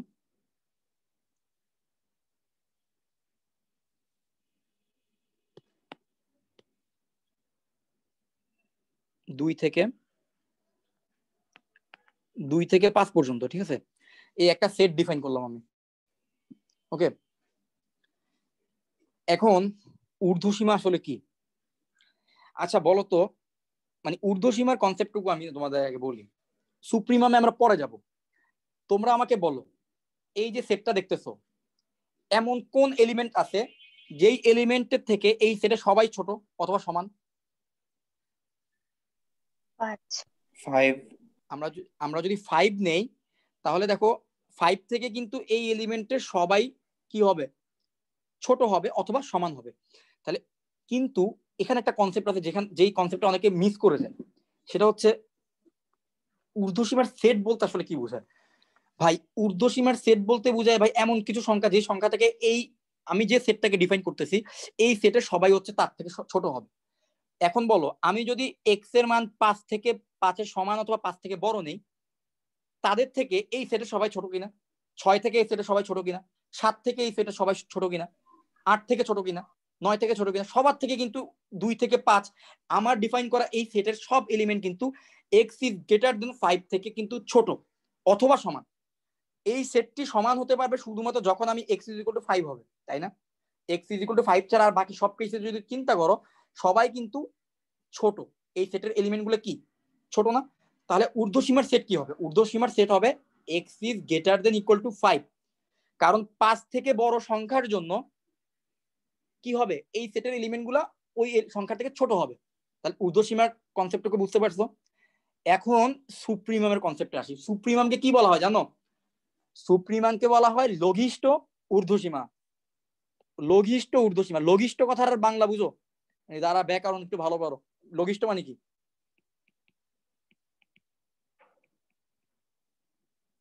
লঘিষ্ঠ মানে জানো? ছোট। আচ্ছা এখন আমাকে বলো তো, এই যে ঊর্ধ্বসীমার সেট আছে, ঊর্ধ্বসীমার সেটের মধ্যে সবচেয়ে ছোট কে? এখানে দেখো 1 এরা সবাই কিন্তু ঊর্ধ্বসীমা। এই দেখো এটা হচ্ছে ঊর্ধ্বসীমার সেট। ঊর্ধ্বসীমার সেট হচ্ছে 5 থেকে বড় সংখ্যাগুলো। 5 থেকে বড় সংখ্যাগুলোর মধ্যে সবচেয়ে ছোট কে ঊর্ধ্বসীমার সেটের মধ্যে? চিন্তা করে বলো তো। ভাই আরেকবার বলবেন? হ্যাঁ দেখো, ঊর্ধ্বসীমার সেট হচ্ছে এটা x is greater than equal two 5। এখন x is greater than equal two 5 এই সেটের মধ্যে সবচেয়ে ছোট এলিমেন্ট কাকে? এখানে কিন্তু দেখো 5 আছে, 6 আছে, 7 আছে, 8 আছে, তাই না? কারণ গ্রেটার দেন 5 তো 5 হবে। সবচেয়ে ছোট 5 না? সবচেয়ে ছোট 5, ভেরি গুড। তাহলে সুপ্রিমাম হবে 5। সুপ্রিমামকে বলা হয় লঘিষ্ঠ ঊর্ধ্বসীমা, মানে সবচেয়ে ছোট ঊর্ধ্বসীমা। ঠিক আছে, ঊর্ধ্বসীমার মধ্যে তাহলে সবচেয়ে ছোট কে দাঁড়াইলো? 5। কারণ তুমি দেখো 2 আর 5 থেকে 2 থেকে 5 ছিল আমার যে সেট, এ সেট ধরলাম, এই এ সেটের ঊর্ধ্বসীমা হচ্ছে 5 থেকে বড় সবাই কিন্তু ঊর্ধ্বসীমা। 5 থেকে বড় সবাই হচ্ছে ঊর্ধ্বসীমা, কিন্তু তাদের মধ্যে সবচেয়ে ছোট ঊর্ধ্বসীমা হচ্ছে 5। এই 5টাকে বলা হয় সুপ্রিমাম। Concept clear? আচ্ছা এবার আসো নিম্ন সীমার সেটের মধ্যে আসো। ঠিক আছে, নিম্ন সীমার সেট হবে এক্স ইজ লেস দেন 2। 2 থেকে ছোট যদি যে কোনো সেট নেই, সংখ্যা নেই, 2 থেকে ছোট যে কোনো সংখ্যাই কিন্তু আমার এই সেটের এলিমেন্ট গুলো থেকে ছোট, তাই না? আমি যদি 1 নেই, বলতো 1 এই এ সেটের সবার থেকে ছোট কিনা? 1 এ সেটের প্রত্যেকটা এলিমেন্ট থেকে ছোট না? প্রত্যেকটা এলিমেন্ট থেকে ছোট। কিন্তু আমার কোশ্চেন হচ্ছে, আমি তাহলে নিম্ন সীমার সেট হচ্ছে x is less then equal two 2। 2 থেকে ছোট সবাই হচ্ছে কি আমার? 2 থেকে ছোট সবাই হচ্ছে আমার কি? নিম্ন সীমা। এই নিম্ন সীমার মধ্যে সবচেয়ে বড় নিম্ন সীমা কোনটা বলতো? 2 নিজে। ভেরি গুড, 2 নিজেই কিন্তু সবচেয়ে বড়। কারণ দেখো নিম্ন সীমাগুলো কিভাবে আছে আমি এখানে দেখাচ্ছি। দেখো 2 হতে পারে একটা নিম্ন সীমা, 1 হতে পারে একটা নিম্ন সীমা, 0 হতে পারে, -1 -2। দেখো -1 -2 -3 এদের সবার থেকে সবচেয়ে বড় কিন্তু হচ্ছে 2। যেই 2 আবার কি, যেই 2 আবার ওই সেটের সবার থেকে ছোট, তাই না? সবার থেকে ছোট অথবা সমান, তাই তো? সবার থেকে ছোট, তার মানে ইনফিমাম কি হবে? ইনফিমামকে বলা হয় গরিষ্ঠ ঊর্ধ্বসীমা, গরিষ্ঠ নিম্ন সীমা, মানে নিম্ন সীমার মধ্যে সবচেয়ে ছোট নিম্ন সীমাটাকে আমরা কি বলতেছি? সরি, গরিষ্ঠ মানে তো বড়, সরি, নিম্ন সীমাগুলোর মধ্যে সবচেয়ে বড় নিম্ন সীমাটাকে আমরা বলতেছি কি? ইনফিমাম। তার মানে আমার নিম্ন সীমা ছিল সবাই -1 -2 -3 0 1 2 2 পর্যন্ত ছিল, এর মধ্যে সবচেয়ে বড় হচ্ছে 2, তাই আমার কি হবে? ইনফিমাম হবে 2। এখন তোমাদেরকে একটা কনসেপ্ট দিই, যদি কোন সেটের ইনফিমামও থাকে সুপ্রিমামও থাকে, ওই সেটটাকে কি বলা হয় জানো? সীমিত সেট। মানুষ তো মজা করতে কয় নাকি সীমিত আকারে, সীমিত আকারে, তো এটা হচ্ছে ওইরকম সীমিত। এই সীমিতর মধ্যে একটা আলাদা ব্যাপার আছে। এই সীমিত হচ্ছে, সীমিত মানে হচ্ছে বাউন্ডেড, মানে হচ্ছে ওই সেটটা আবদ্ধ। তোমরা আমার কথার মিনিং বুঝতে পারো কিন্তু, মানে ওই সেটটা হচ্ছে একটা রেঞ্জের মধ্যে আবদ্ধ, ঠিক আছে? আমরা যখন আনবাউন্ডেড সেটের এক্সাম্পল দেবো তখন তোমরা আরো ক্লিয়ার বুঝে যাবা। তো বাউন্ডেড মানে কি? দেখো 2 আর 5 এর বাইরে, কিন্তু আমি যে প্রথমে যে সেটটা নিচ্ছি আমি সেটটাকে আমাকে মার্ক করি, তোমরা একটু দেখো তো। আমার সেটটা কি ছিল? 2 আর 5 এর মধ্যে ছিল না? একে 2 আর 5 থেকে বাইরে যেতে পারতেছে, তার মানে কি সে সীমিত হয়ে গেছে না একটা জায়গার মধ্যে? এটাকে বলা হয় সীমিত বা বাউন্ডেড সেট, বাউন্ড সেট। ওকে, এই ছিল আমাদের টোটাল কনসেপ্ট। এবার আমরা আরো কিছু এক্সাম্পল নেই যাতে তোমাদের সব কনফিউশন ক্লিয়ার হয়ে যায়। আর যারা কারো তাও যদি কোনো কনফিউশন থাকে রেকর্ড দিয়ে দিব, রেকর্ড আবার দেখে নিও। সো এইবার ধরো আমি আরেকটা সেট নেই তোমাদের বোঝার সুবিধার্থে, এবার তোমরা মনে পারবা। এবার যারা জিজ্ঞেস করবো বলতে হবে 2 থেকে 3। সো এভাবে নিলাম।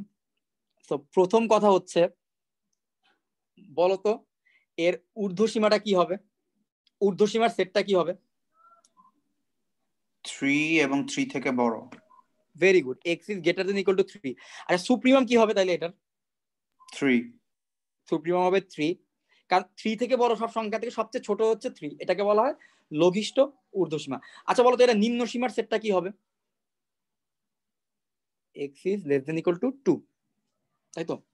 সো নিম্ন সীমার সেট হচ্ছে এটা। এখন ইনফিমাম কি হবে? এয়া বলো, আসিয়া বলো, আসিয়া বলো, ইনফিমাম কি হবে? 2। ইনফিমাম হবে 2, ঠিক আছে? আচ্ছা এখন বলো তো এটা কি বাউন্ডেড সেট, মানে কি এটা কি সীমিত সেট? হ্যাঁ ভাইয়া। আচ্ছা ভাইয়া আরেকটা কোশ্চেন আছিল। বলো। ভাইয়া উপরের উদাহরণের ক্ষেত্রে 2 যেটা ছিল সেটা কিন্তু মুক্ত সেটের, মানে মুক্ত ব্যবধিতে ছিল। তো তখনও কিন্তু হ্যাঁ, আমরা বুঝতে পারছি। x, তাহলে ভাইয়া এটা কি হুম। পার্থক্য হবে না কোনো? মানে দুইটাই তো সেম হয়ে যাচ্ছে নিম্ন সীমার সেট গুলো। না না না, আমি তোমাকে বলি, এই জায়গায় যখন তুমি ঊর্ধ্বসীমা আর নিম্ন সীমা বের করবা, সীমা যখন বের করবা তখন সে সমান কি গ্রেটার দেন নাকি গ্রেটার দেন ইকুয়াল টু, এটা তোমার চিন্তা করার কোনো দরকার নাই। সো এখানে বেসিক্যালি কি বুঝাইতেছে দেখো, এখানে বুঝাচ্ছে যে কি আমি বলতে চাচ্ছি কি 5 হচ্ছে গিয়ে কি, আচ্ছা ধরো প্রথম অঙ্কের ক্ষেত্রে চিন্তা করো, প্রথম যে প্রবলেমটা, এখানে আমি 3 এর আগে কি দিছি? ফার্স্ট ব্র্যাকেট, তার মানে কি 3 কিন্তু এই সেটের মধ্যে নাই, এটা হচ্ছে একটা কথা। আর ওইখানে আমি 5 এর মধ্যে কি দিছি? থার্ড ব্র্যাকেট, মানে 5ও আছে। এখন আমার কন্ডিশন কি ছিল? আমার কন্ডিশন ছিল এমন একটা সংখ্যা বের করা যেই সংখ্যাটা হচ্ছে ঊর্ধ্বসীমার সেটের মধ্যে কি হবে? ঊর্ধ্বসীমার কনসেপ্ট ছিল যে সে তার যে সর্বোচ্চ ভ্যালু তার থেকে বড় হতে পারে অথবা তার থেকে সমানও হইতে পারে, ঠিক আছে? তো এখন প্রথম কন্ডিশনে দেখো, প্রথম কন্ডিশনে আমরা বলছি x is greater than equal to 5, এটা আমার ঊর্ধ্বসীমার সেট বলছি। তো এখানে কিন্তু দেখো আমার x কিন্তু 5 এর সমানও হচ্ছে, আবার 5 থেকে বড় হচ্ছে। পরের বারও আমরা বলতেছি x is greater than equal to 3, তাই তো? তাই বলতেছি তো। এখন এই যে আমার ইনইকুয়ালিটিটা আছে, অসমতাটা আছে, এই অসমতাটা স্যাটিসফাই করবে তুমি যদি যে কোনো একটাকে স্যাটিসফাই করো তাহলেই সে খুশি। তার মানে গ্রেটার দেন ইকুয়াল টু দুটাই যদি হয় তাহলেও স্যাটিসফাই হবে, আর যদি শুধুমাত্র বড় হয় তাহলে স্যাটিসফাই হবে। এই অঙ্কের ক্ষেত্রে যদি চিন্তা করো, নিচেরটার ক্ষেত্রে এখানে কিন্তু আবার 3 কিন্তু মেইন সেটের মধ্যে নাই, ঠিক না? সরি, সো 3 কিন্তু আমার মেইন সেটের মধ্যে নাই, কিন্তু আমি বলতেছি 3 হচ্ছে এখানে সুপ্রিমাম, কারণ 3 থেকে বাকি সবাই কিন্তু ছোট। 3 হচ্ছে সুপ্রিমাম, তার থেকে ছোট। আর এর আগের উদাহরণে আমরা বলছি 5 হচ্ছে সুপ্রিমাম, 5 থেকে কিন্তু সবাই ছোট না, 5 এর একজন কিন্তু 5 এর সমানও আছে। আমার কথা বুঝতে পারছো? তাও কিন্তু সুপ্রিমাম হবে।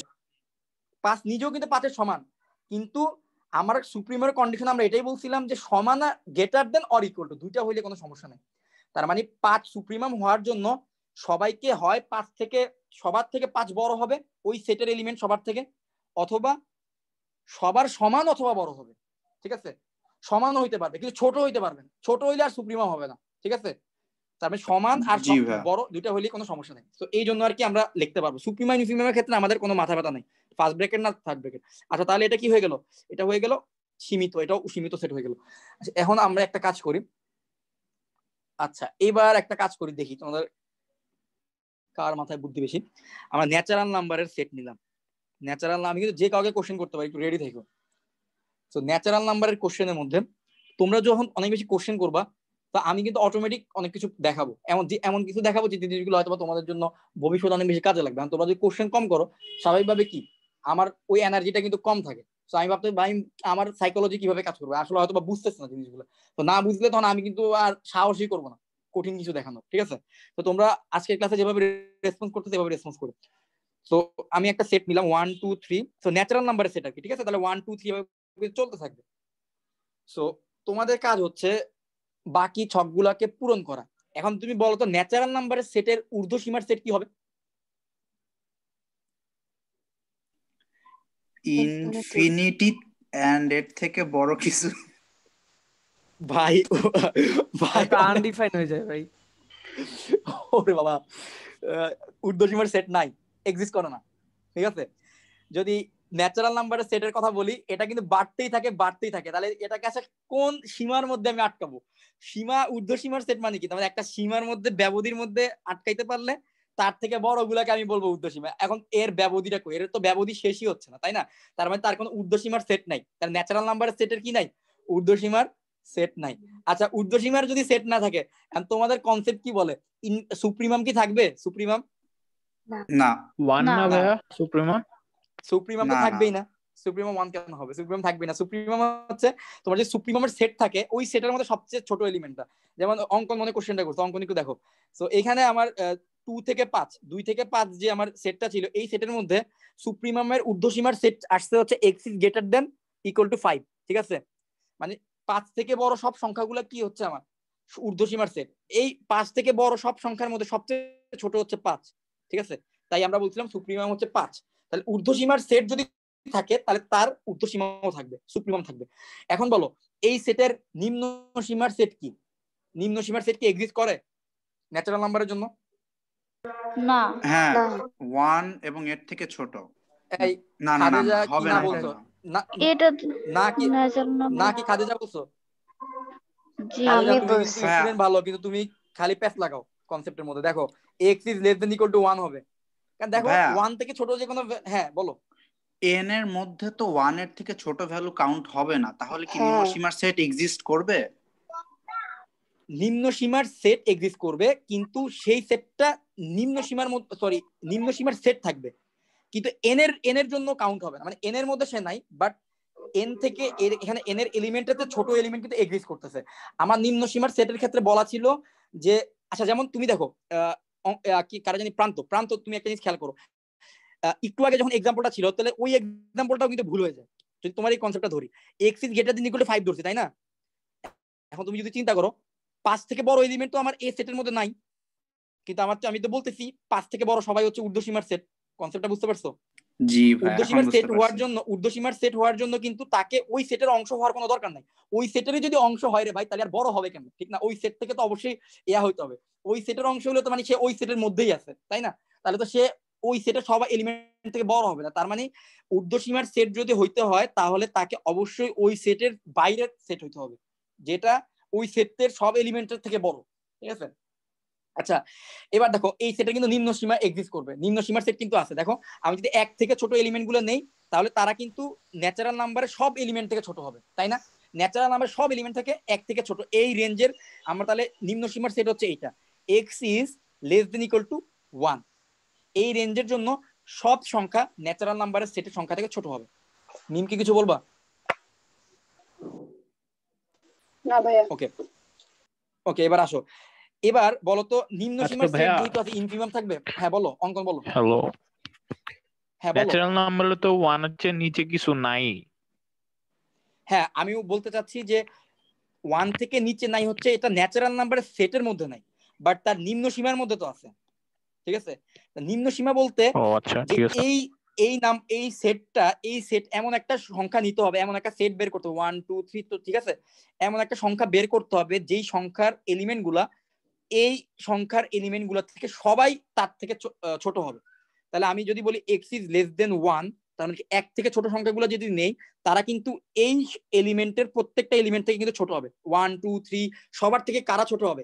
এক অথবা এক থেকে ছোট সংখ্যাগুলা ছোট হবে। এখন যদি সে ন্যাচারাল নাম্বারের মধ্যেই থাকে, তাইলে আর আমি তাকে ছোট বানাবো কেমন, তাই না? তার মানে কি অবশ্যই যদি নিম্ন সীমা ঊর্ধ্ব সীমা কাউন্ট করতে হয়, তাকে কি করতে হবে? ওই সেটের বাইরের সেট হইতে হবে, ঠিক আছে? সুপ্রিমা ইনফিমা নিম্ন সীমা ঊর্ধ্ব সীমার জন্য ওর সেটের বাইরের এলিমেন্ট হইতে হবে মাস্ট। আর যদি সেটের বাইরের এলিমেন্ট নাই থাকে, তাহলে তার কোনো ঊর্ধ্ব সীমা নিম্ন সীমাই নাই। যেমন দেখো, ন্যাচারাল নাম্বারের জন্য ঊর্ধ্ব সীমা নাই, কারণ এমন কোন সংখ্যাই নাই যে সংখ্যাটা ন্যাচারাল নাম্বারের ঊর্ধ্ব সীমার চেয়ে বড়। কারণ ন্যাচারাল নাম্বারের ঊর্ধ্ব সীমাই তো ইনফিনিটি পর্যন্ত চলে গেছে, তার চেয়ে বড় সংখ্যাই নাই, এই জন্য তার ঊর্ধ্ব সীমাও নাই। বাট ন্যাচারাল নাম্বারের যে ছোট সংখ্যা আছে, এই জন্য তার নিম্ন সীমা আছে, এবং একই সাথে তার ইনফিমামও আছে। তার ইনফিমাম কত হবে বলতে পারবা? 1 হবে।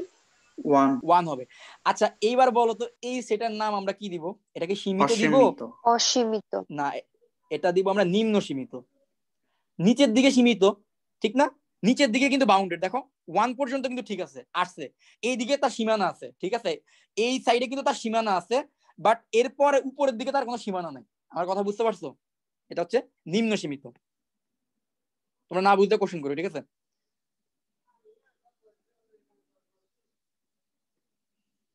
আচ্ছা, সো এবার তোমাদেরকে এবার একটা এক্সাম্পল দেখাই, যেটা হচ্ছে ঊর্ধ্ব সীমিত। সো এটা যদি দেখাই ফেলি, এরপর আমরা এমন একটা এক্সাম্পল দেখাবো যেটা কোনো দিক দিয়ে সীমিত না, ঠিক আছে? তো দেখাই আমাদের টোটাল কনসেপ্টটুকু ক্লিয়ার হয়ে যাবে, আমি বিশ্বাস করি। সো এবার আসো একটা এক্সাম্পল নেই। তো ধরো এস একটা সেট নিলাম। এই এস সেটের এলিমেন্ট গুলো কেমন তুমি দেখো, মাইনাস ইনফিনিটি থেকে আসতে আসতে আসতে আসতে -3 -2 -1 শেষ। এটাকে সুন্দরভাবে একটু, আচ্ছা দাঁড়াও, এইভাবে লিখি, ঠিক আছে? মাইনাস ইনফিনিটি থেকে আসতে আসতে -2 -1 এই পর্যন্ত এসে শেষ হয়ে গেছে, ঠিক আছে? তার মানে কি মাইনাস ইনফিনিটি -5 -4 -3 -2 -1 এই পর্যন্ত এসে শেষ হয়ে গেছে। আমার কথা বুঝতে পারছো? তাহলে এই হচ্ছে কি, আমি সেটটাকে ডিফাইন করলাম, এভাবে একটা সেটকে ডিফাইন করলাম। এখন বলো তো, এই সেটের ঊর্ধ্ব সীমা পসিবল কিনা? -1 ও এর থেকে -1 থেকে বড়। Very good, very good. -1 থেকে বড় সবাই হবে তার ঊর্ধ্ব সীমা। তাহলে ঊর্ধ্ব সীমা হচ্ছে তারা সবাই হবে, তার মধ্যে ঊর্ধ্ব সীমাদের মধ্যে সবচেয়ে ছোটটা হবে আমাদের সুপ্রিমাম বা লঘিষ্ঠ ঊর্ধ্ব সীমা। সো আমার ঊর্ধ্ব সীমার সেটটা হবে গ্রেটার দেন ইকুয়াল টু -1, আর -1 নিচে হবে তার সুপ্রিমাম। কথা বুঝতে পারছো তো নাকি? -1 হবে তার সুপ্রিমাম। এখন বলো তো, এটা নিম্ন সীমা এক্সিস্ট করে কিনা? না। তাহলে কি নিম্ন সীমা এক্সিস্ট না করলে তার ইনফিমামও থাকবে না। আচ্ছা এখন বলো তো, এটার নাম কি দিব? এটা কেমন সেট? ঊর্ধ্ব সীমিত। ঊর্ধ্ব সীমিত। Very good. এখন আর চলো এবার একটা সেট নেই, যেই সেটের থেকে বড় কোনো এলিমেন্টও পাওয়া যাবে না, যেই সেটের থেকে ছোট কোনো এলিমেন্টও পাওয়া যাবে না। তাহলে সে কি হবে? কোনো দিক দিয়ে সীমিত হবে না, তাহলে তার কোনো সীমা পরিসীমা নেই। আমরা আর নিতে পারি, হ্যাঁ ভেরি গুড, আর হইতে পারে। আমরা জেড নিতে পারি, তাই তো? জেড নিয়ে নিই, পূর্ণ সংখ্যা তো। সো জেড যদি নেই, -2 -1 আবার 0 আবার ডট ডট ডট আবার কি আসবে 5 এবার dot dot dot dot dot infinity, ঠিক আছে? এখন বলো তো, জেড এর কি আসবে? ঊর্ধ্ব সীমা আছে, এক্সিস্ট করে না। কারণ কি জেড এর ঊর্ধ্ব সীমা তো ইনফিনিটি, তো ইনফিনিটি তো কারোর সীমা হইতে পারে না। তো অসীম বলতেছি, তার মানে তো এমনি কোনো সীমা না। তার ঊর্ধ্ব সীমা যেহেতু এক্সিস্ট করে না, তার কি নাই? সুপ্রিমাম নাই। নিম্ন সীমা যেহেতু এক্সিস্ট করে না, তাহলে তার কি নাই? ইনফিমাম নাই। তাহলে এটাকে আমরা বলবো সীমিত নয়, বা অসীমিত বলা যায় কিনা জানি না। তাহলে এটা কিন্তু সীমিত না, অসীমিত হইতে পারে, ঠিক আছে? ইংরেজিতে আমি জানি, ইংরেজিতে বলা হয় আনবাউন্ডেড, আর ওইটাকে ইংরেজিতে বলা হয় কি? বাউন্ডেড। ওইটা হচ্ছে বাউন্ডেড সেট, এটা হচ্ছে আনবাউন্ডেড সেট। তোমরা টোটাল কনসেপ্টটুকু বুঝছো কিনা বলো? সেটা যদি বুঝো, তাহলে আমি ধরে নিব যে তোমরা হয়তো দুই একটা এমসিকিউ কমন পেয়ে যেতে পারো এখান থেকে। সুপ্রিমাম ইনফিমামের কনসেপ্ট, ঊর্ধ্ব সীমা নিম্ন সীমা সেটের কনসেপ্ট, এগুলো বুঝতে পারছো সবাই? জি ভাই। জি ভাই। ওকে, ভেরি গুড। সো এবার চলো আমরা অসমতা নিয়ে মনে কিছু আলোচনা করতে পারি।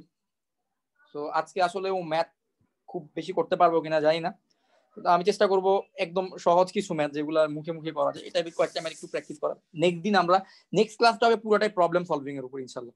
তো নেক্সট ক্লাস তো প্রবাবলি বুধবারে হবে, তো বুধবারে হচ্ছে পুরোটা প্রবলেম সলভ করবো আমরা পুরো ক্লাসে। সো আজকে আমরা শেষ করে দিচ্ছি থিওরির আলোচনা। সো এখন আমাদের অসমতা রিলেটেড কিছু আলোচনা আসবে, ঠিক আছে? সো অসমতার আলোচনা আসবে। অসমতা মানে হচ্ছে কি, অসমতা মানে হচ্ছে তার মাঝখানে সমান চিহ্নটা থাকবে না, হয় গ্রেটার দেন অথবা লেস দেন হবে, ঠিক আছে? এই অসমতা আমার খুব প্যারা লাগতো ইন্টারনেট নামে, এখন আবার ভালোই লাগে। আর পুরো পৃথিবীতে তো অসমতা, বৈষম্য, তো অসমতা ভালো লাগা উচিত। সো এবার দেখো অসমতার মধ্যে কি কি জিনিস প্রপার্টি হোল্ড করে বা স্বীকার্যগুলো দেখো। সো প্রথম অসমতা স্বীকার্য হচ্ছে যোগের ধর্ম।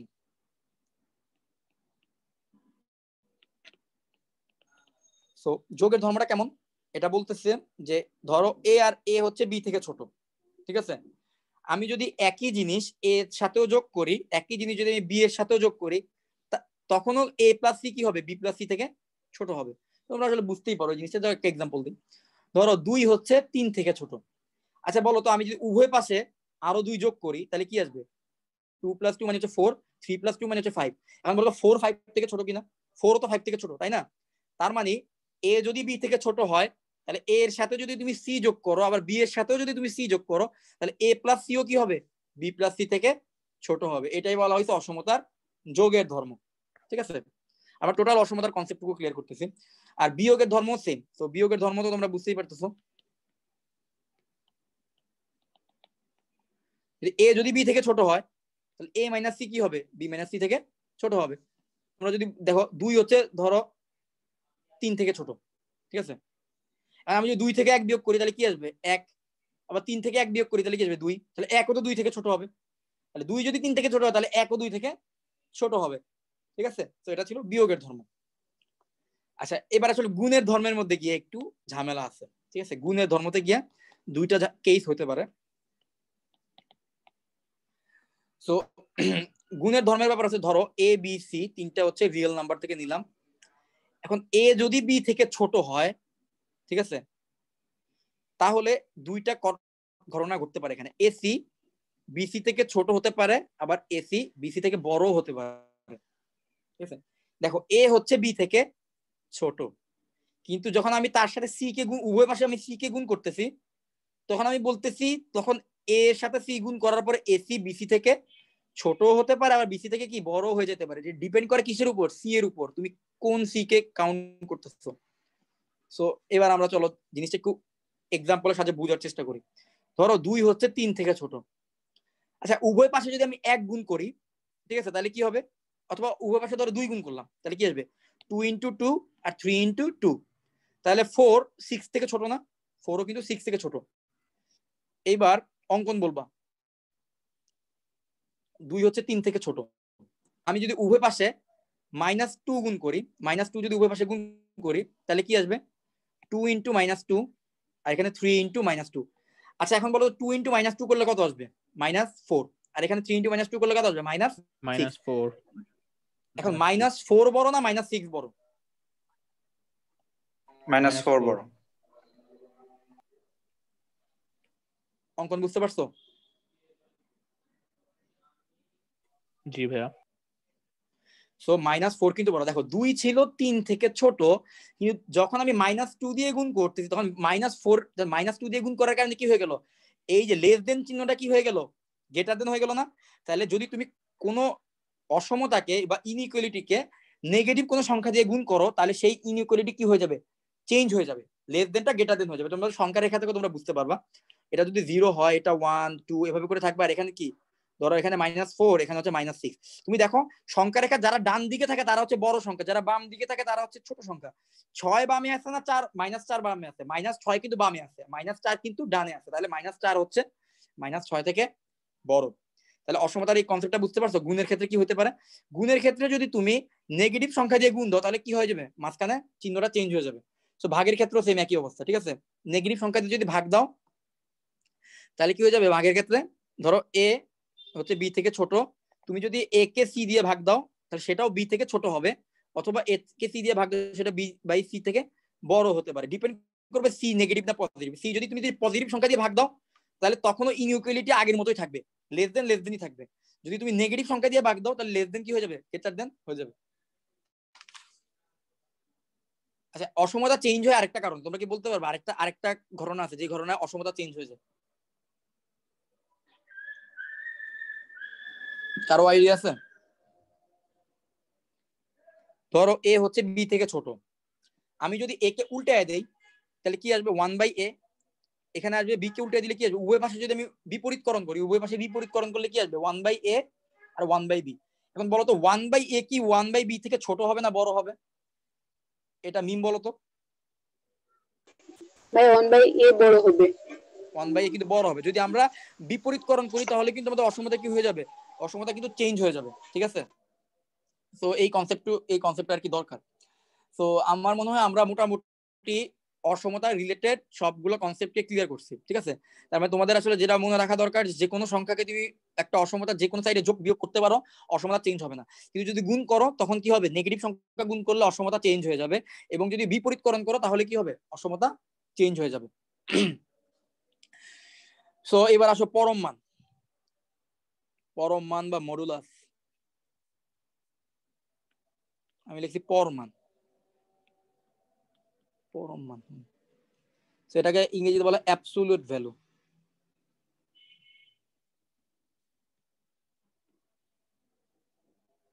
সো পরম মান বা অ্যাবসোলিউট ভ্যালু। তো এখানে পরম মানের কনসেপ্টটুকু, আচ্ছা একটু আজান দিচ্ছে, আমরা একটু পরে শুরু করি, ওকে? আজানটা শেষ হোক।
ওকে, হ্যালো, শোনা যাচ্ছে আমার কথা?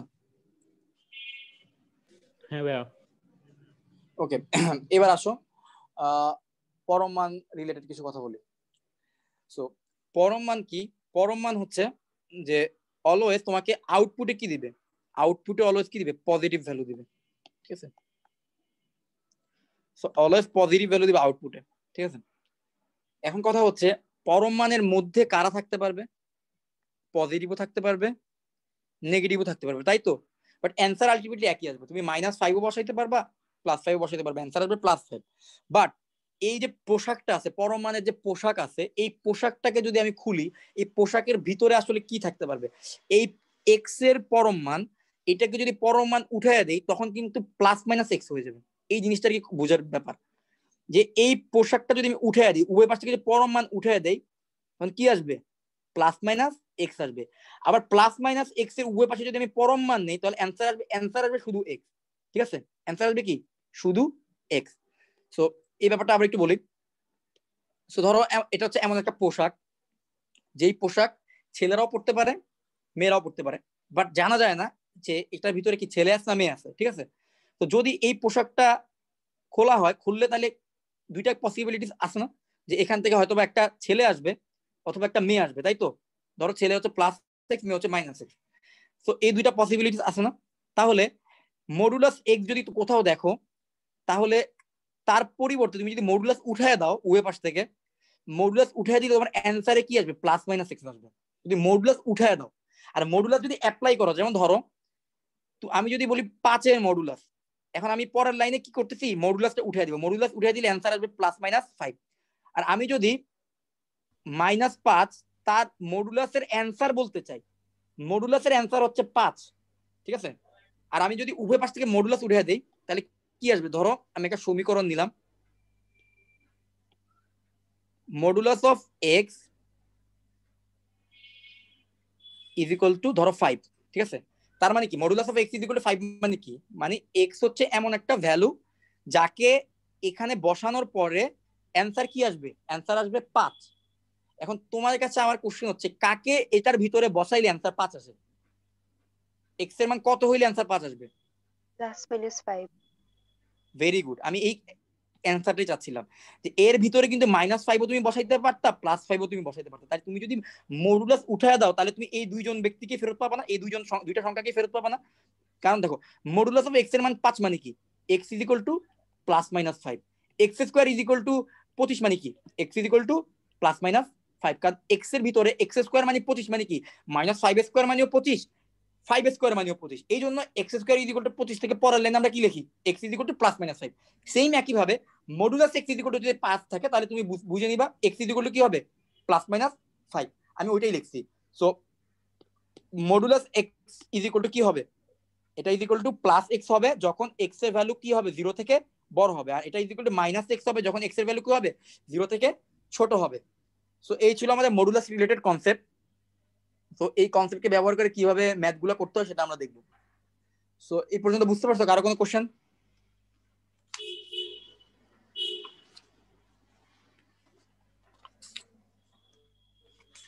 সো এবার আসো খুব সহজ কিছু ম্যাথ দিয়ে শুরু করি। আমরা এখানে টোটাল 5 টাইপের ম্যাথ করবো, ঠিক আছে? আমি টাইপ হিসেবে পড়াই, যারা পড়ছো আমার কাছে জানো।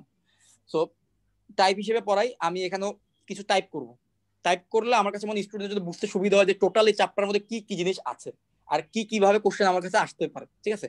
সো প্রথম টাইপ, এটা হচ্ছে কতে আসার মতো। এখান থেকে জীবনেও কোনো ভালো কোনো কোশ্চেন আসবে না, বড় জায়গায় কোনো কোশ্চেন আসবে, বাট ক নম্বরে প্রিভিয়াস ইয়ার গুলোতে আসছে, এই জন্য এখান থেকে কিছু কোশ্চেন হতে পারে।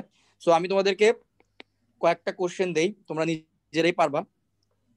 Modulus 2 - 6 minus modulus 1 - 9 whole modulus, এটার মান কত? এটা প্রিভিয়াস ইয়ার বোর্ডে অথবা ক নম্বরে আসছে। সো এটা এগুলো এই জন্য দিলাম। আর ধরো এটা করো, সবাই এটা করবা, বের করার পরে আমি যাকে জিজ্ঞেস করবো সে তার অ্যান্সারটা বলবা, বাকিরা মিলাবা।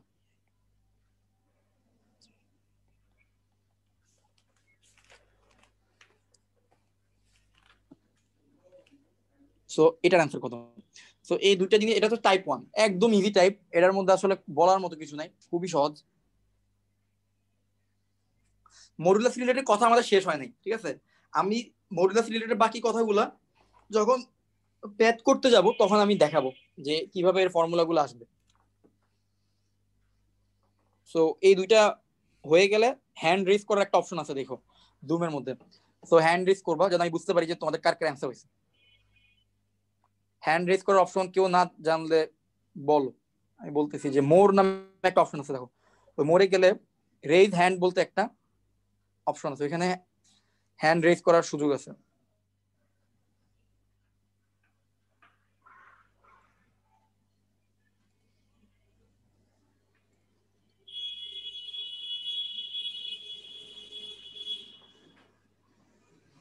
একজনের হয়েছে,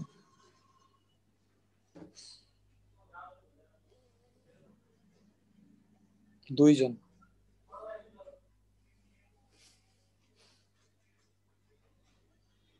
তিন, চার,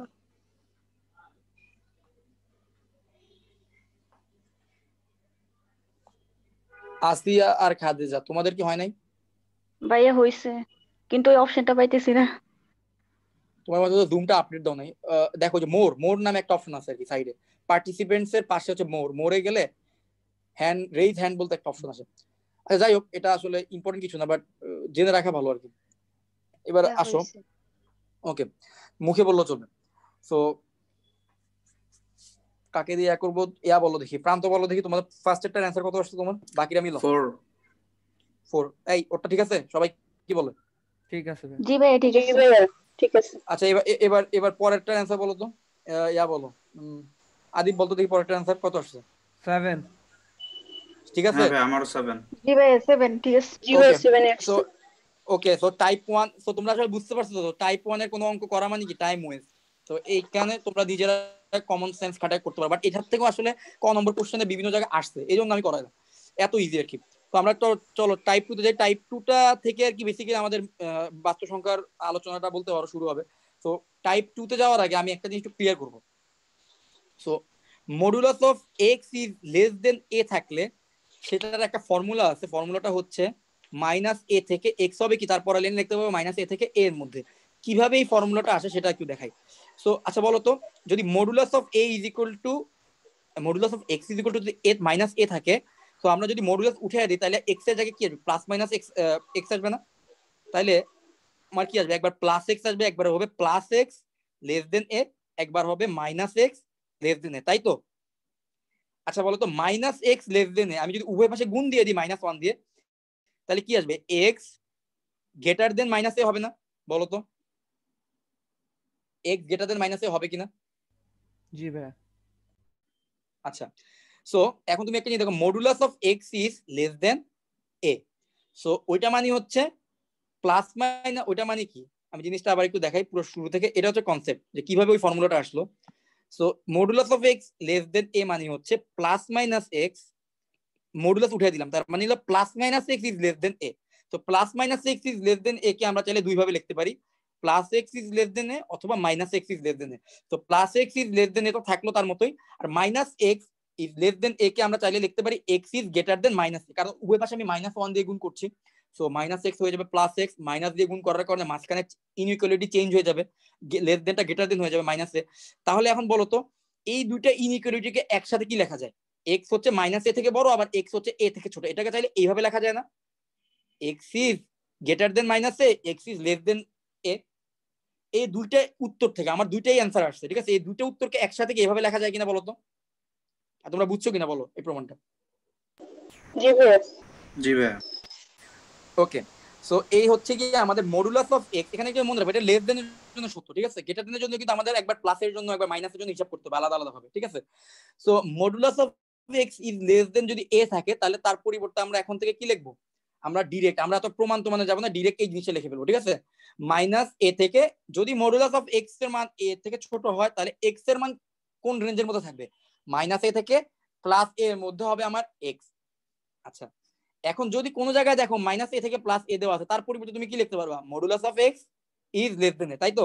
ভাইস ভার্সা, যদি মডুলাস অফ এ থাকে ইজ লেস দেন এ, তাহলে তার পরিবর্তে তুমি যেমন ওইটা লিখতে পারবা মাইনাস এ থেকে এক্স প্লাস এর মধ্যে, আবার এক্স যদি মাইনাস এ থেকে প্লাস এর মধ্যে থাকে তার পরিবর্তে লিখতে পারবা modulus of a is less than a. এই কনসেপ্টটুকু বুঝতে পারছো? এটা বুঝলে কিন্তু সেকেন্ড টাইপ তোমাদের শেষ, সেকেন্ড টাইপ এমনি পারবো। বুঝতে পারছো কিনা বলো, সবার ক্লিয়ার? জি ভাইয়া। তো সবার যদি এটা ক্লিয়ার হয়ে যায়, চলো এবার আমরা ম্যাথে যাই, সেকেন্ড টাইপে যাই, টাইপ 2, খুবই ইজি। আচ্ছা, একটা ব্যাপার হচ্ছে তোমরা আসলে 2 ঘন্টা মানে ক্লাসগুলো কি তোমরা করতে পারবা কিনা? আমি যদি 2 ঘন্টা পরিমাণ ক্লাস নেই, তোমাদের ওই অনেক সময় দেখা যায় কি অনলাইনে অনেকক্ষণ ক্লাস করার সময় অনেকে মনোযোগ হারায় ফেলে বা ইয়া করে ফেলে। তোমাদের যদি সমস্যা না থাকে আমি 2 ঘন্টা পর্যন্ত ম্যাক্সিমাম ক্লাস নিতে পারবো আর কি, ঠিক আছে? তো তোমাদের মতামত দিও এই ব্যাপারে আমাকে, তোমাদের কারো কোনো প্রবলেম হচ্ছে কিনা লেংদি ক্লাস নিলে। তো আমার তো মনে হয় যে তোমরা যেহেতু সেকেন্ড ইয়ারে উঠে গেছো, তার বেশি সময় নেই, তোমাদের একটু লেংদি ক্লাস নেওয়া উচিত, 2 ঘন্টা ক্লাস নেওয়া উচিত তোমাদের। সো 2 ঘন্টা পরিমাণ ক্লাস নিতে হবে। যদি কারো কোনো প্রবলেম থাকে গ্রুপে আমাকে জানায় যে না ভাই আমাদের সমস্যা হয়, ক্লাসের ইয়াটা একটু কমায়। সো প্রথম ম্যাথে আসি। এখানে এই টাইপটাতে আসলে আমাকে বলা হইতেছে যে এটা হচ্ছে একটা টাইপ যেখানে বলা হয় যে তোমাকে পরম মান চিহ্ন বিশিষ্ট কিছু দিবে, দিয়ে বলবে কি যে পরম মান চিহ্ন ব্যতীত প্রকাশ করো, মানে পরম মান চিহ্ন দিয়ে দিবে, বলবে পরম মান চিহ্ন ছাড়া এই অসমতাটাকে প্রকাশ করো, ঠিক আছে? তাহলে এখন বলো তো, যদি modulus of x is less দেন 1, এটা যদি আমার ফার্স্ট কোশ্চেন হয়, তাহলে এটাকে পরম মান ছাড়া লিখলে কি হবে, x is greater then -3 less than 3, এটাই হবে না আমার অ্যান্সার? বলো তো। এক লাইনেই শেষ ভাইয়া? শেষ, এক লাইনে অ্যান্সার শেষ, কারণ এটা কোশ্চেনটাই এক লাইনে অ্যান্সার দেওয়ার মতো কোশ্চেন ছিল। সো এখন মনে করো যে একটা বোর্ডে আসে একটা কোশ্চেন নিলাম, এটা ক নম্বরে আসছে, so x - 3 modulus is less দেন 7, ঠিক আছে? সো এটার জন্য আমার অ্যান্সার কি এক লাইনে আসবে না, এটার জন্য 2-3 লাইন করতে হবে। তাহলে এটাকে আমি কি লিখতে পারি বলো তো, x - 3 কি হবে, ওই যে ফর্মুলা থেকে কি লিখতে পারি, -7 থেকে বড় হবে আর +7 থেকে ছোট হবে, তাই তো লিখতে পারি। এখন আমাদের কাজ হচ্ছে উভয় পাশে +3 যোগ করা, সব পাশে +3 যোগ করা, একই কাজ। কারণ আমরা জানি অসমতার মধ্যে উভয় পাশে একই জিনিস যোগ করলে অসমতা কিন্তু চেঞ্জ হয় না। তাহলে -7 +3 আর x -3 +3 আর হচ্ছে কি +7 +3, তাই তো। -7 +3 মানে কি -4, -3 +3 মানে হচ্ছে 0, তাহলে x is less than 10, ঠিক আছে। তাহলে modulus of x -3 is less than -7 এর জন্য x এর ব্যবধি কোনটা আসছে? x এর ব্যবধি আসছে -4 থেকে 10 এর মাঝখানে। কথা বুঝতে পারছো? এটা একটা বোর্ডে আসছিল, শেষ। এটাই হচ্ছে আমাদের অ্যানসার। ওকে, তো এখন আমার মনে হয় তোমরা বুঝতে পারছো এই টাইপটা, যেখানে হচ্ছে কি পরম মান বিশিষ্ট তোমাকে একটা ইনইকুয়ালিটি বা অসমতা দিবে, তোমার কাজ হবে এটাকে পরম মান ছাড়া লেখা। পরম মান ছাড়া এটাকে লিখলে কি কিরকম ভাবে লিখতে পারবা সেটা আর কি তোমাদেরকে দেখাইতে হবে। ওকে, সো এবার চলো তোমাকে আরেকটা ম্যাথ দিই যেটা অনেকবার বোর্ডে আসছে। তোমরা দেখো তো এই ম্যাথটা পারো কিনা। 2x + 3 এটা অনেকবার বোর্ডে আসছে, ইজ লেস দেন 7। সো এটা তোমরা সবাই করবা। করার পরে x এর ব্যবধিটা আমাকে আমি যখন জিজ্ঞেস করব, যে কোনো একজনকে জিজ্ঞেস করব, সে শেয়ার করবে, বাকিরা জাস্ট এগ্রি করো কিনা বলবো।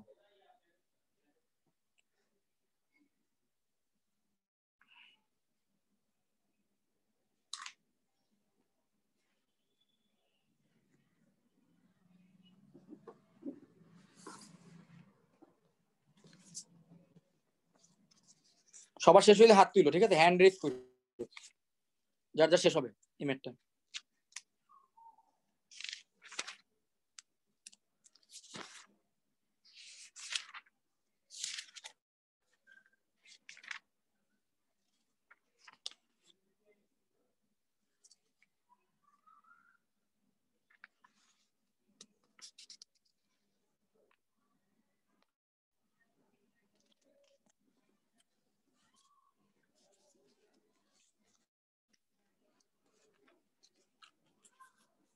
আচ্ছা, তো এক্স এর ব্যবধিটা কি আসছে দেখি। বলো তো আমাকে, কাকে বলো, খাদেজা বলো তো।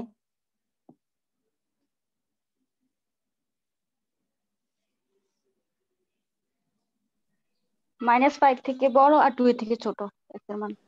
হ্যাঁ ভাই, এটাই আসছে সব, এটাই আসছে না? ওকে, ভেরি গুড, তোমরা পারতেছো তো, খুব ভালো। সো এবার দেখি, এটা রুয়েটও আসছিল, ঠিক আছে, 2010-11 দেখি এটা পারো কিনা। 1/3x + 1 এর modulus is greater than equal two 5। তো দেখি এটা পারো কিনা। এটা করবা, করার পরে অ্যান্সার বলবা, অ্যান্সার আমি মিলাবো সবার সাথে। এরপরও যদি দেখি কেউ একজনও পারো নাই, আমি পুরা ম্যাথটা করে দিব, ঠিক আছে। তো তোমরা একটা ট্রাই করো।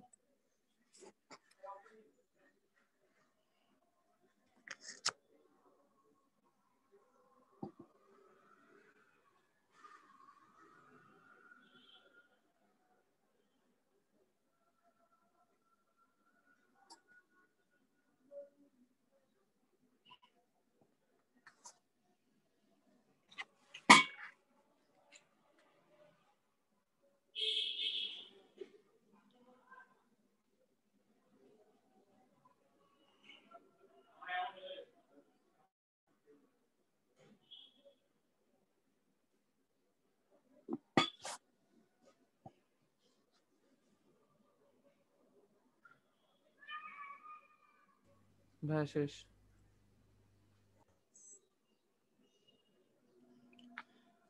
ওকে, আদিবের অ্যান্সার কি আসছে? ভাইয়া -4/15 is greater than or equal x is greater than or equal -2/5। ভাই এখন বলো কারা কারা এগ্রি করো। ভাই উল্টাটা। ভাই, এখনো আসে। আমি কি ভুল লিখছি আদিব? জি ভাইয়া, মানে -2/5টা আগে বলছিলাম আর -4/5টা পরে বলছিলাম ভাই। -2/5 থেকে বড় আর হচ্ছে কত, আর +4/? -4/5 থেকে ছোট। -4/5 থেকে ছোট। 15 এটা হচ্ছে 15 তোর ভাই, অ্যান্সার নাকি? 15 হবে 4/15। জি ভাই, এটা ওকে, তো সবাই শেষ করো। এটা কিন্তু রুয়েটও আসছিল। জি ভাই, এটা আসছে। ভাইয়া হ্যাঁ বলো, তোমার মিলছে? জি ভাইয়া। ভাইয়া না আমার ওই, মাইনাস হ্যাঁ বলো বলো। 6/15 আসছে, আর এই পাশে -4/15, ওইটা ঠিক আছে, বাট এই পাশে -6/15 আসছে। প্রবাবলি তোমার ম্যাথে একটু ভুল হয়েছে, ঠিক আছে? তো আমি আচ্ছা এই ঠিক ম্যাথটা আছে। করি, আমি একটা ম্যাথটা করি। তো প্রথম কাজ হচ্ছে কি, জিনিসটাকে আমার কি বিপরীতকরণ করতে হবে উভয় পাশে যদি বিপরীতকরণ করি তাহলে 3x + 1 এর মডুলাস ইজ, তাহলে মাঝখানে কি অসমতার চিহ্নটা উল্টে গেল, এটা হয়ে যাবে 1/5। তো এখন আমরা কি করতে পারি, মডুলাসটা অ্যাপ্লাই করে দিতে পারি। সুতরাং 3x + 1 is greater than equal two, is less then, greater than equal two হবে -5/1, লেস দেন ইকুয়াল টু হবে +5/1। সো আমি একটা কাজ করি, উভয় পাশে আমি কি করি, -1 যোগ করে দিই। সো -1 করলে -1/5, -1 ইজ গ্রেটার দেন হচ্ছে 3x হচ্ছে তার থেকে বড়, আর -1/5 -1, আর এখানে +1 -1 কাটাকাটি। সো -1/5 আর -1 কে যদি করি, এটা আমার কি থাকবে এখানে, সো 5 -1 -5, তাই তো? এখানে 3x, -6/5। হ্যাঁ, আর এখানে থাকতেছে হচ্ছে 5, আর এখানে থাকতেছে 1 - 5, তাই তো?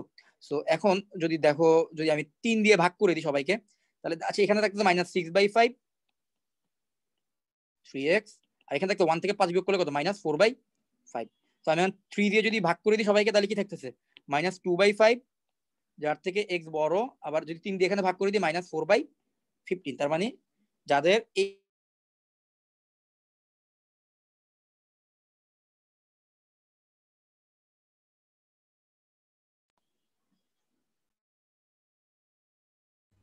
ভাইয়া কথা শুনতে পাচ্ছি না কিছু, কেউ কি কথা ভাই শুনতে আপনার পাচ্ছে? অডিওটা অফ হয়ে গেছে মেবি।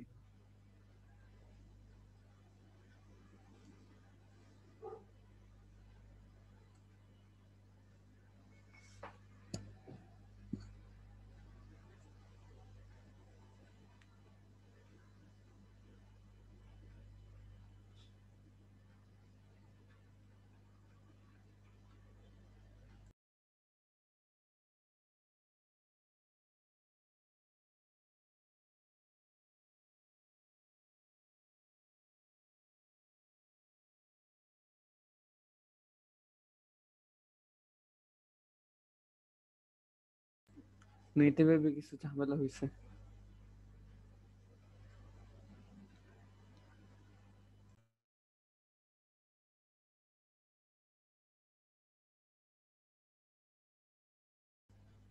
এখন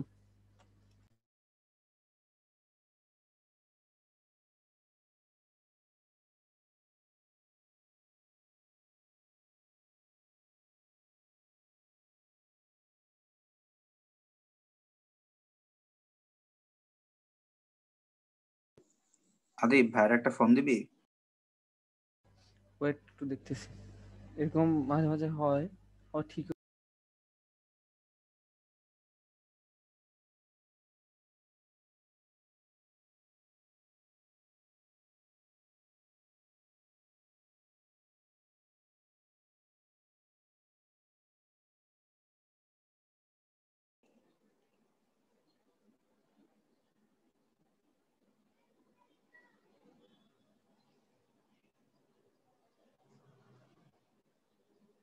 হ্যালো,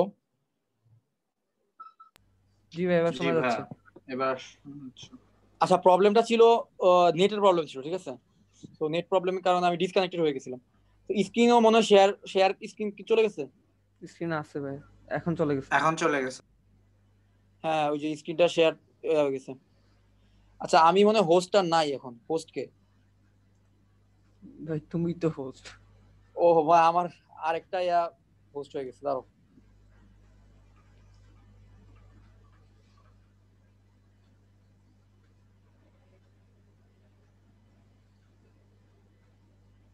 আচ্ছা এবারে মনে হয় ঠিক আছে, হ্যাঁ? জি ভাই ঠিক আছে। আচ্ছা রেকর্ডিং হচ্ছে তো? জি হ্যাঁ ভাই ভাই রেকর্ডিং অন।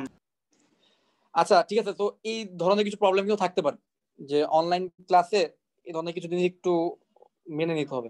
তো নেটের ব্যাপারে তো আমার কোনো হাত নেই। তো এবার দেখো, এই প্রবলেম আসো। আচ্ছা তোমরা কোন কোন জায়গা থেকে মিস করছো? তোমরা টাইপ 3 থেকে মিস করছো, তাই তো? ভাই টাইপ 3টা কমপ্লিট হয়ে গেছে যেটা। হ্যাঁ আচ্ছা হ্যাঁ, তো এখানে টাইপ 3 এর মধ্যে আমরা বলতেছি কি আগের ম্যাথের মধ্যে আমাদের কি ছিল, আগের ম্যাথের মধ্যে আমাদের পরম মান ছিল, আমরা পরম মান ছাড়া ইকুয়েশন লিখছি। এখন আমাদের হচ্ছে পরম মান ছাড়া ইকুয়েশন দেওয়া হবে আমাদেরকে, ইনইকুয়ালিটি বা অসমতা, ওইটাকে আমরা কি করব, পরম মানের সাহায্যে লিখবো, তাই তো? তো খুবই সহজ একটা এক্সাম্পল নিয়ে দেখাই, বাকিগুলো তোমরা নিজেরা করবে। ধরো একটা বোর্ডে আসা, এটা দেখাই, রেকর্ড কি হচ্ছে? তো আমার ভয় লাগে, এর আগে একবার হচ্ছে কি ক্লাস চলে গেছে, পরে রেকর্ড অফ হয়ে গেছিল। আচ্ছা রেকর্ড হচ্ছে মনে, -5 থেকে x এর মান হচ্ছে 7 এর মধ্যে। সো এটাকে আমার পরম মানের মাধ্যমে লিখতে হবে। তোমরা যদি মনে করে দেখো যে আমাদের পরম মানের মাধ্যমে কখন লিখতে পারবো, যদি এখানে যদি -a থাকে আর ওই রাইট হ্যান্ড সাইডে কি থাকে, +a, একই সংখ্যা যদি প্লাস মাইনাস আকারে যদি উভয় পাশে থাকে, তখন তাকে পরের লাইনে কি লেখা যায়, modulus of x is less than a লেখা যায়। কিন্তু আমার তো এখানে -5 আছে আর এখানে +7 আছে, তাহলে তো আমি লিখতে পারবো না। তাহলে এটাকে আমার কি করতে হবে, -a আর +a এর ফরম্যাটে নিতে হবে। সো এখানে একটা থাম্ব রুল আছে, একটা অভিজ্ঞতা লব্ধ জ্ঞান আছে। এটা কি অভিজ্ঞতা লব্ধ জ্ঞানটা হচ্ছে এই যে এখানে -5 আছে না, এই -5টা নাও, আর এখানে হচ্ছে +7টা নাও। নেওয়ার পর তাকে 2 দিয়ে ভাগ করো। এই দুইটা এলিমেন্টকে নিয়ে 2 দিয়ে ভাগ করলে কি আসবে, 1 আসবে। ঠিক আছে, এই 1 কে তুমি যোগ অথবা বিয়োগ করো, যোগ অথবা বিয়োগ করে কি করতে পারবা, তুমি পরম মান চিহ্নের মাধ্যমে জিনিসটাকে প্রকাশ করতে পারবা। সো আমরা আমাদের এলিমেন্ট কি নিলাম, একটা -5, একটা হচ্ছে +7। তো এদের যোগফল কত আসলো, 1। এখন বলো তো 1 কে কি যোগ করলে উভয় পাশে মিলবে না বিয়োগ করলে মিলবে? উভয় পাশে যদি আমি 1 কে বিয়োগ করি, দেখো আমাদের কিন্তু মিলেছে, বুঝতে পারছো কিনা? সো উভয় পাশে 1 বিয়োগ করি, -5 -1 x -1, সব জায়গায় আমি -1 বিয়োগ করি, 7 -1, এখানে আসতেছে -6 x -1, আর এখানে আসতেছে 7 থেকে গেলে +6। সো এইবার দেখো তো আমার কিন্তু ওই ফরম্যাটে চলে আসছে না, -6 থেকে +6 এর মাঝখানে। তাহলে এটাকে আমরা কি লিখতে পারবো, x -1 এর মডুলাস 6 থেকে ছোট। এটাই আমাকে বলা হয়েছে যে ইকুয়েশন দেওয়া থাকবে নরমাল ফরম্যাটে, আমরা এটাকে কি করব, মডুলাসের ফর্মে বা অ্যাবসলিউট ভ্যালুর ফর্মে লিখবো। সো এটা বুঝতে পারছো তো এই ম্যাথটা সবাই? তো আমি তোমাকে একটা করতে দিই, তো দেখি এটা পারো কিনা সবাই, সবাইটা করো। -7 থেকে x হচ্ছে -1 এর মধ্যে, ঠিক আছে? তো এটাকে তোমরা মডুলাসের ফরম্যাটে লিখবা, ঠিক আছে? এটা একটু চেষ্টা করো।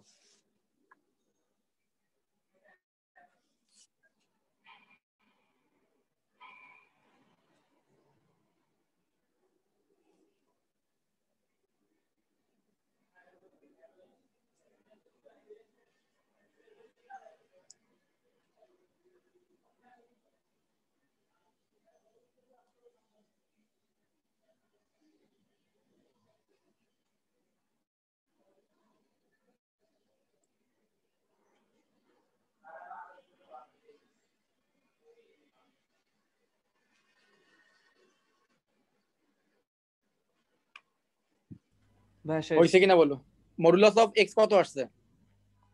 ভাই, x লেস + দেন 4 3। <3, হ্যাঁ। সবাই এগ্রি করতেছো এটার সাথে? অঙ্কন, জি ভাই। খাদেজা, সবার মিলছে না? জি ওকে, ভাইয়া। x+4 হবে ভাই মাঝখানে। সেটাই তো, x+4 দ্বারা হ্যাঁ x+4 হবে। তো এরপরে এরপরে এরপরে কি আসবে দেখো, আমি যদি এখানে সব পাশে 4 যোগ করি, তাহলে x+4 এখানে কি আসবে, -1 -1 +4, তাই তো? সো এখানে -7 +4 করলে কি আসবে, -3। -3। So x+4 is less then +3। So modulus of x+4 is less দেন, হ্যাঁ অঙ্কন ঠিক বলছো, আমি তো ভুল লিখছিলাম, আমি তো এখানে শুধু x লিখছি।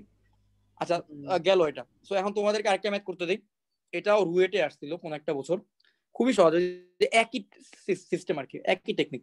তো এটা দেখো -1 থেকে 2x -3 হচ্ছে 5 থেকে ছোট। তো এই যে ঘুরে ফিরে একই থাম্ব রুল, মানে ম্যাক্সিমাম অঙ্ক বলতে গেলে সব অঙ্কই এই নিয়মে কিন্তু মিলে যায়, ঠিক আছে?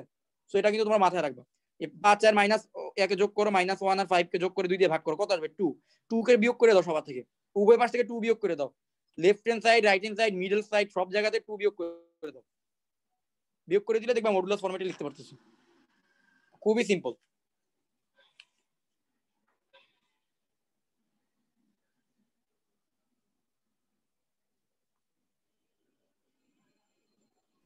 জি ভাইয়া, modulus of 2x minus 5 is less than 3. সবাই এগ্রি করতেছো? মডুলাস অফ 2x minus ভাইয়া। 5 is less than 3 বলছে। ওকে, সো এখানে দিনাজপুর বোর্ড 19 সালে আর দেখা যাচ্ছে সিলেট বোর্ড। সো তোমরা করতে থাকো, ঠিক আছে? আজকে আর 2-3টা ম্যাথ এই টাইপটা শেষ করে আজকে শেষ করে দিতে হবে। তো এখানে দেখো -2 থেকে 2x প্লাস এটা কোন একটা বোর্ডে আসছে, এরপরে লাস্ট একটা ম্যাথ করাবো, প্লাস 1 is less than 4। তো এটা একটু করো তো, দ্রুত অ্যানসারটা বলো, সময় লাগে কথা না।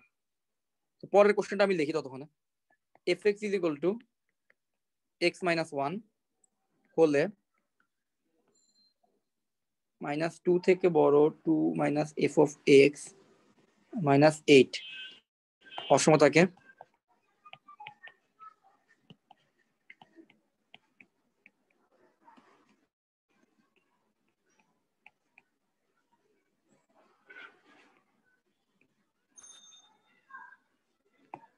আগেরটার অ্যান্সার আসছে? Modulus of 2x less than 3. Modulus of 2x less than 3, সবাই একমত? জি ভাইয়া। ওকে, ভেরি গুড। এবার চলো লাস্ট ম্যাথ, আজকের ক্লাসে লাস্ট ম্যাথ। সো fx একটা ফাংশন, এটা একটা বোর্ডে আসছিল কোন একটা বছর। এটা করলে আমাদের এই টাইপ 3 পর্যন্ত শেষ। টাইপ 4 থেকে শুরু করে আরো কিছু থিওরিটিক্যাল জিনিস, প্রুফ কিন্তু আমরা প্রুফগুলো কিন্তু পড়ি নাই, ঠিক আছে? বাস্তব সংখ্যা অনেকগুলো প্রমাণ আছে, তোমার মনে আছে √3 একটি অমূলক সংখ্যা, √2 একটি অমূলক সংখ্যা, এই জাতীয় প্রমাণ ছিল, ওগুলো কিন্তু আমরা নেক্সট ক্লাসে করবো। ওগুলা প্লাস আমাদের এই টাইপের আরো যেসব ম্যাথ আছে এগুলো নেক্সট ক্লাসে করবো আমরা। সো এখন তোমরা কি দেখো, fx একটা ফাংশন যেটা দেওয়া আছে fx = x - 3 হলে 2 - f of x minus 8 এটাকে পরম মান চিহ্নের মাধ্যমে লিখতে বলা হয়েছে। এটা সবাই করো তো। তো -2 থেকে 2 - f of x বড়, ছোট হচ্ছে 8 থেকে, এটাকে তোমরা পরম মান চিহ্নের মাধ্যমে লেখো। সবাই এটা একটু করো।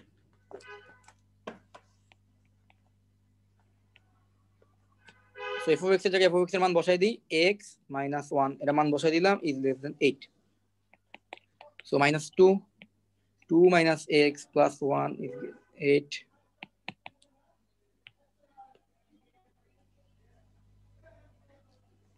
-3 x is less than 8। So এখন উভয় পাশে কি করব? সো 3 বিয়োগ করে দিই নাকি? সো 3 বিয়োগ করে দিলে 2 - 3 - x থেকে আবার 3 বিয়োগ করি আর 8 - 3। সো এটা আসতেছে -5, এখানে আসতেছে শুধু -x, এখানে আসতেছে +5। সো আমি কি লিখতে পারবো? আমি লিখতে পারবো -5 এর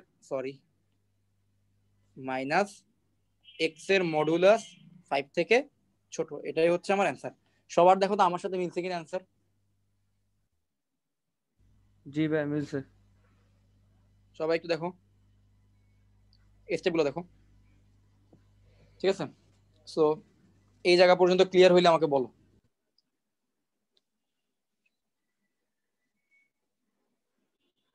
জি ভাইয়া, ক্লিয়ার। ওকে, সো আমার মনে হয় আমরা আজকে ক্লাসটা এখানে শেষ করতে পারি। আজকে 4:20 বেজে গেছে অলরেডি, নামাজ আছে সবার। তো আমরা আজকে ক্লাসটা এখানে শেষ করে দিই। সো কারো কোনো প্রশ্ন আছে আজকে ক্লাস নিয়ে? ভাইয়া। হ্যাঁ বলো। হ্যাঁ, আমরা এখানে এই দুইটা সংখ্যাকে যোগ করব কেন? অন্য কোনো সংখ্যা নিতে পারি না? আচ্ছা, এখন কথা হচ্ছে যে কি অন্য কোনো সংখ্যা দিয়ে যদি, শুধু আমার টার্গেটটা কি তুমি একটা জিনিস দেখো। ধরো আমি আরেকটা সহজ এক্সাম্পলে যাই।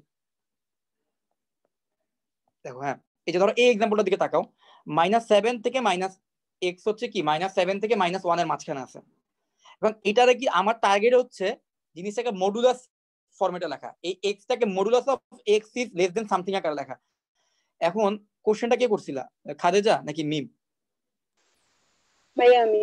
আচ্ছা আচ্ছা, এখন বলো তো আমাদের সূত্র ছিল যদি x যদি -a থেকে x যদি +a এর মাঝখানে থাকে, x is greater than -a and x is less than +a, এরকম থাকলে তুমি তারপরে লাইনে কি লিখতে পারবা? Modulus of x is less than a।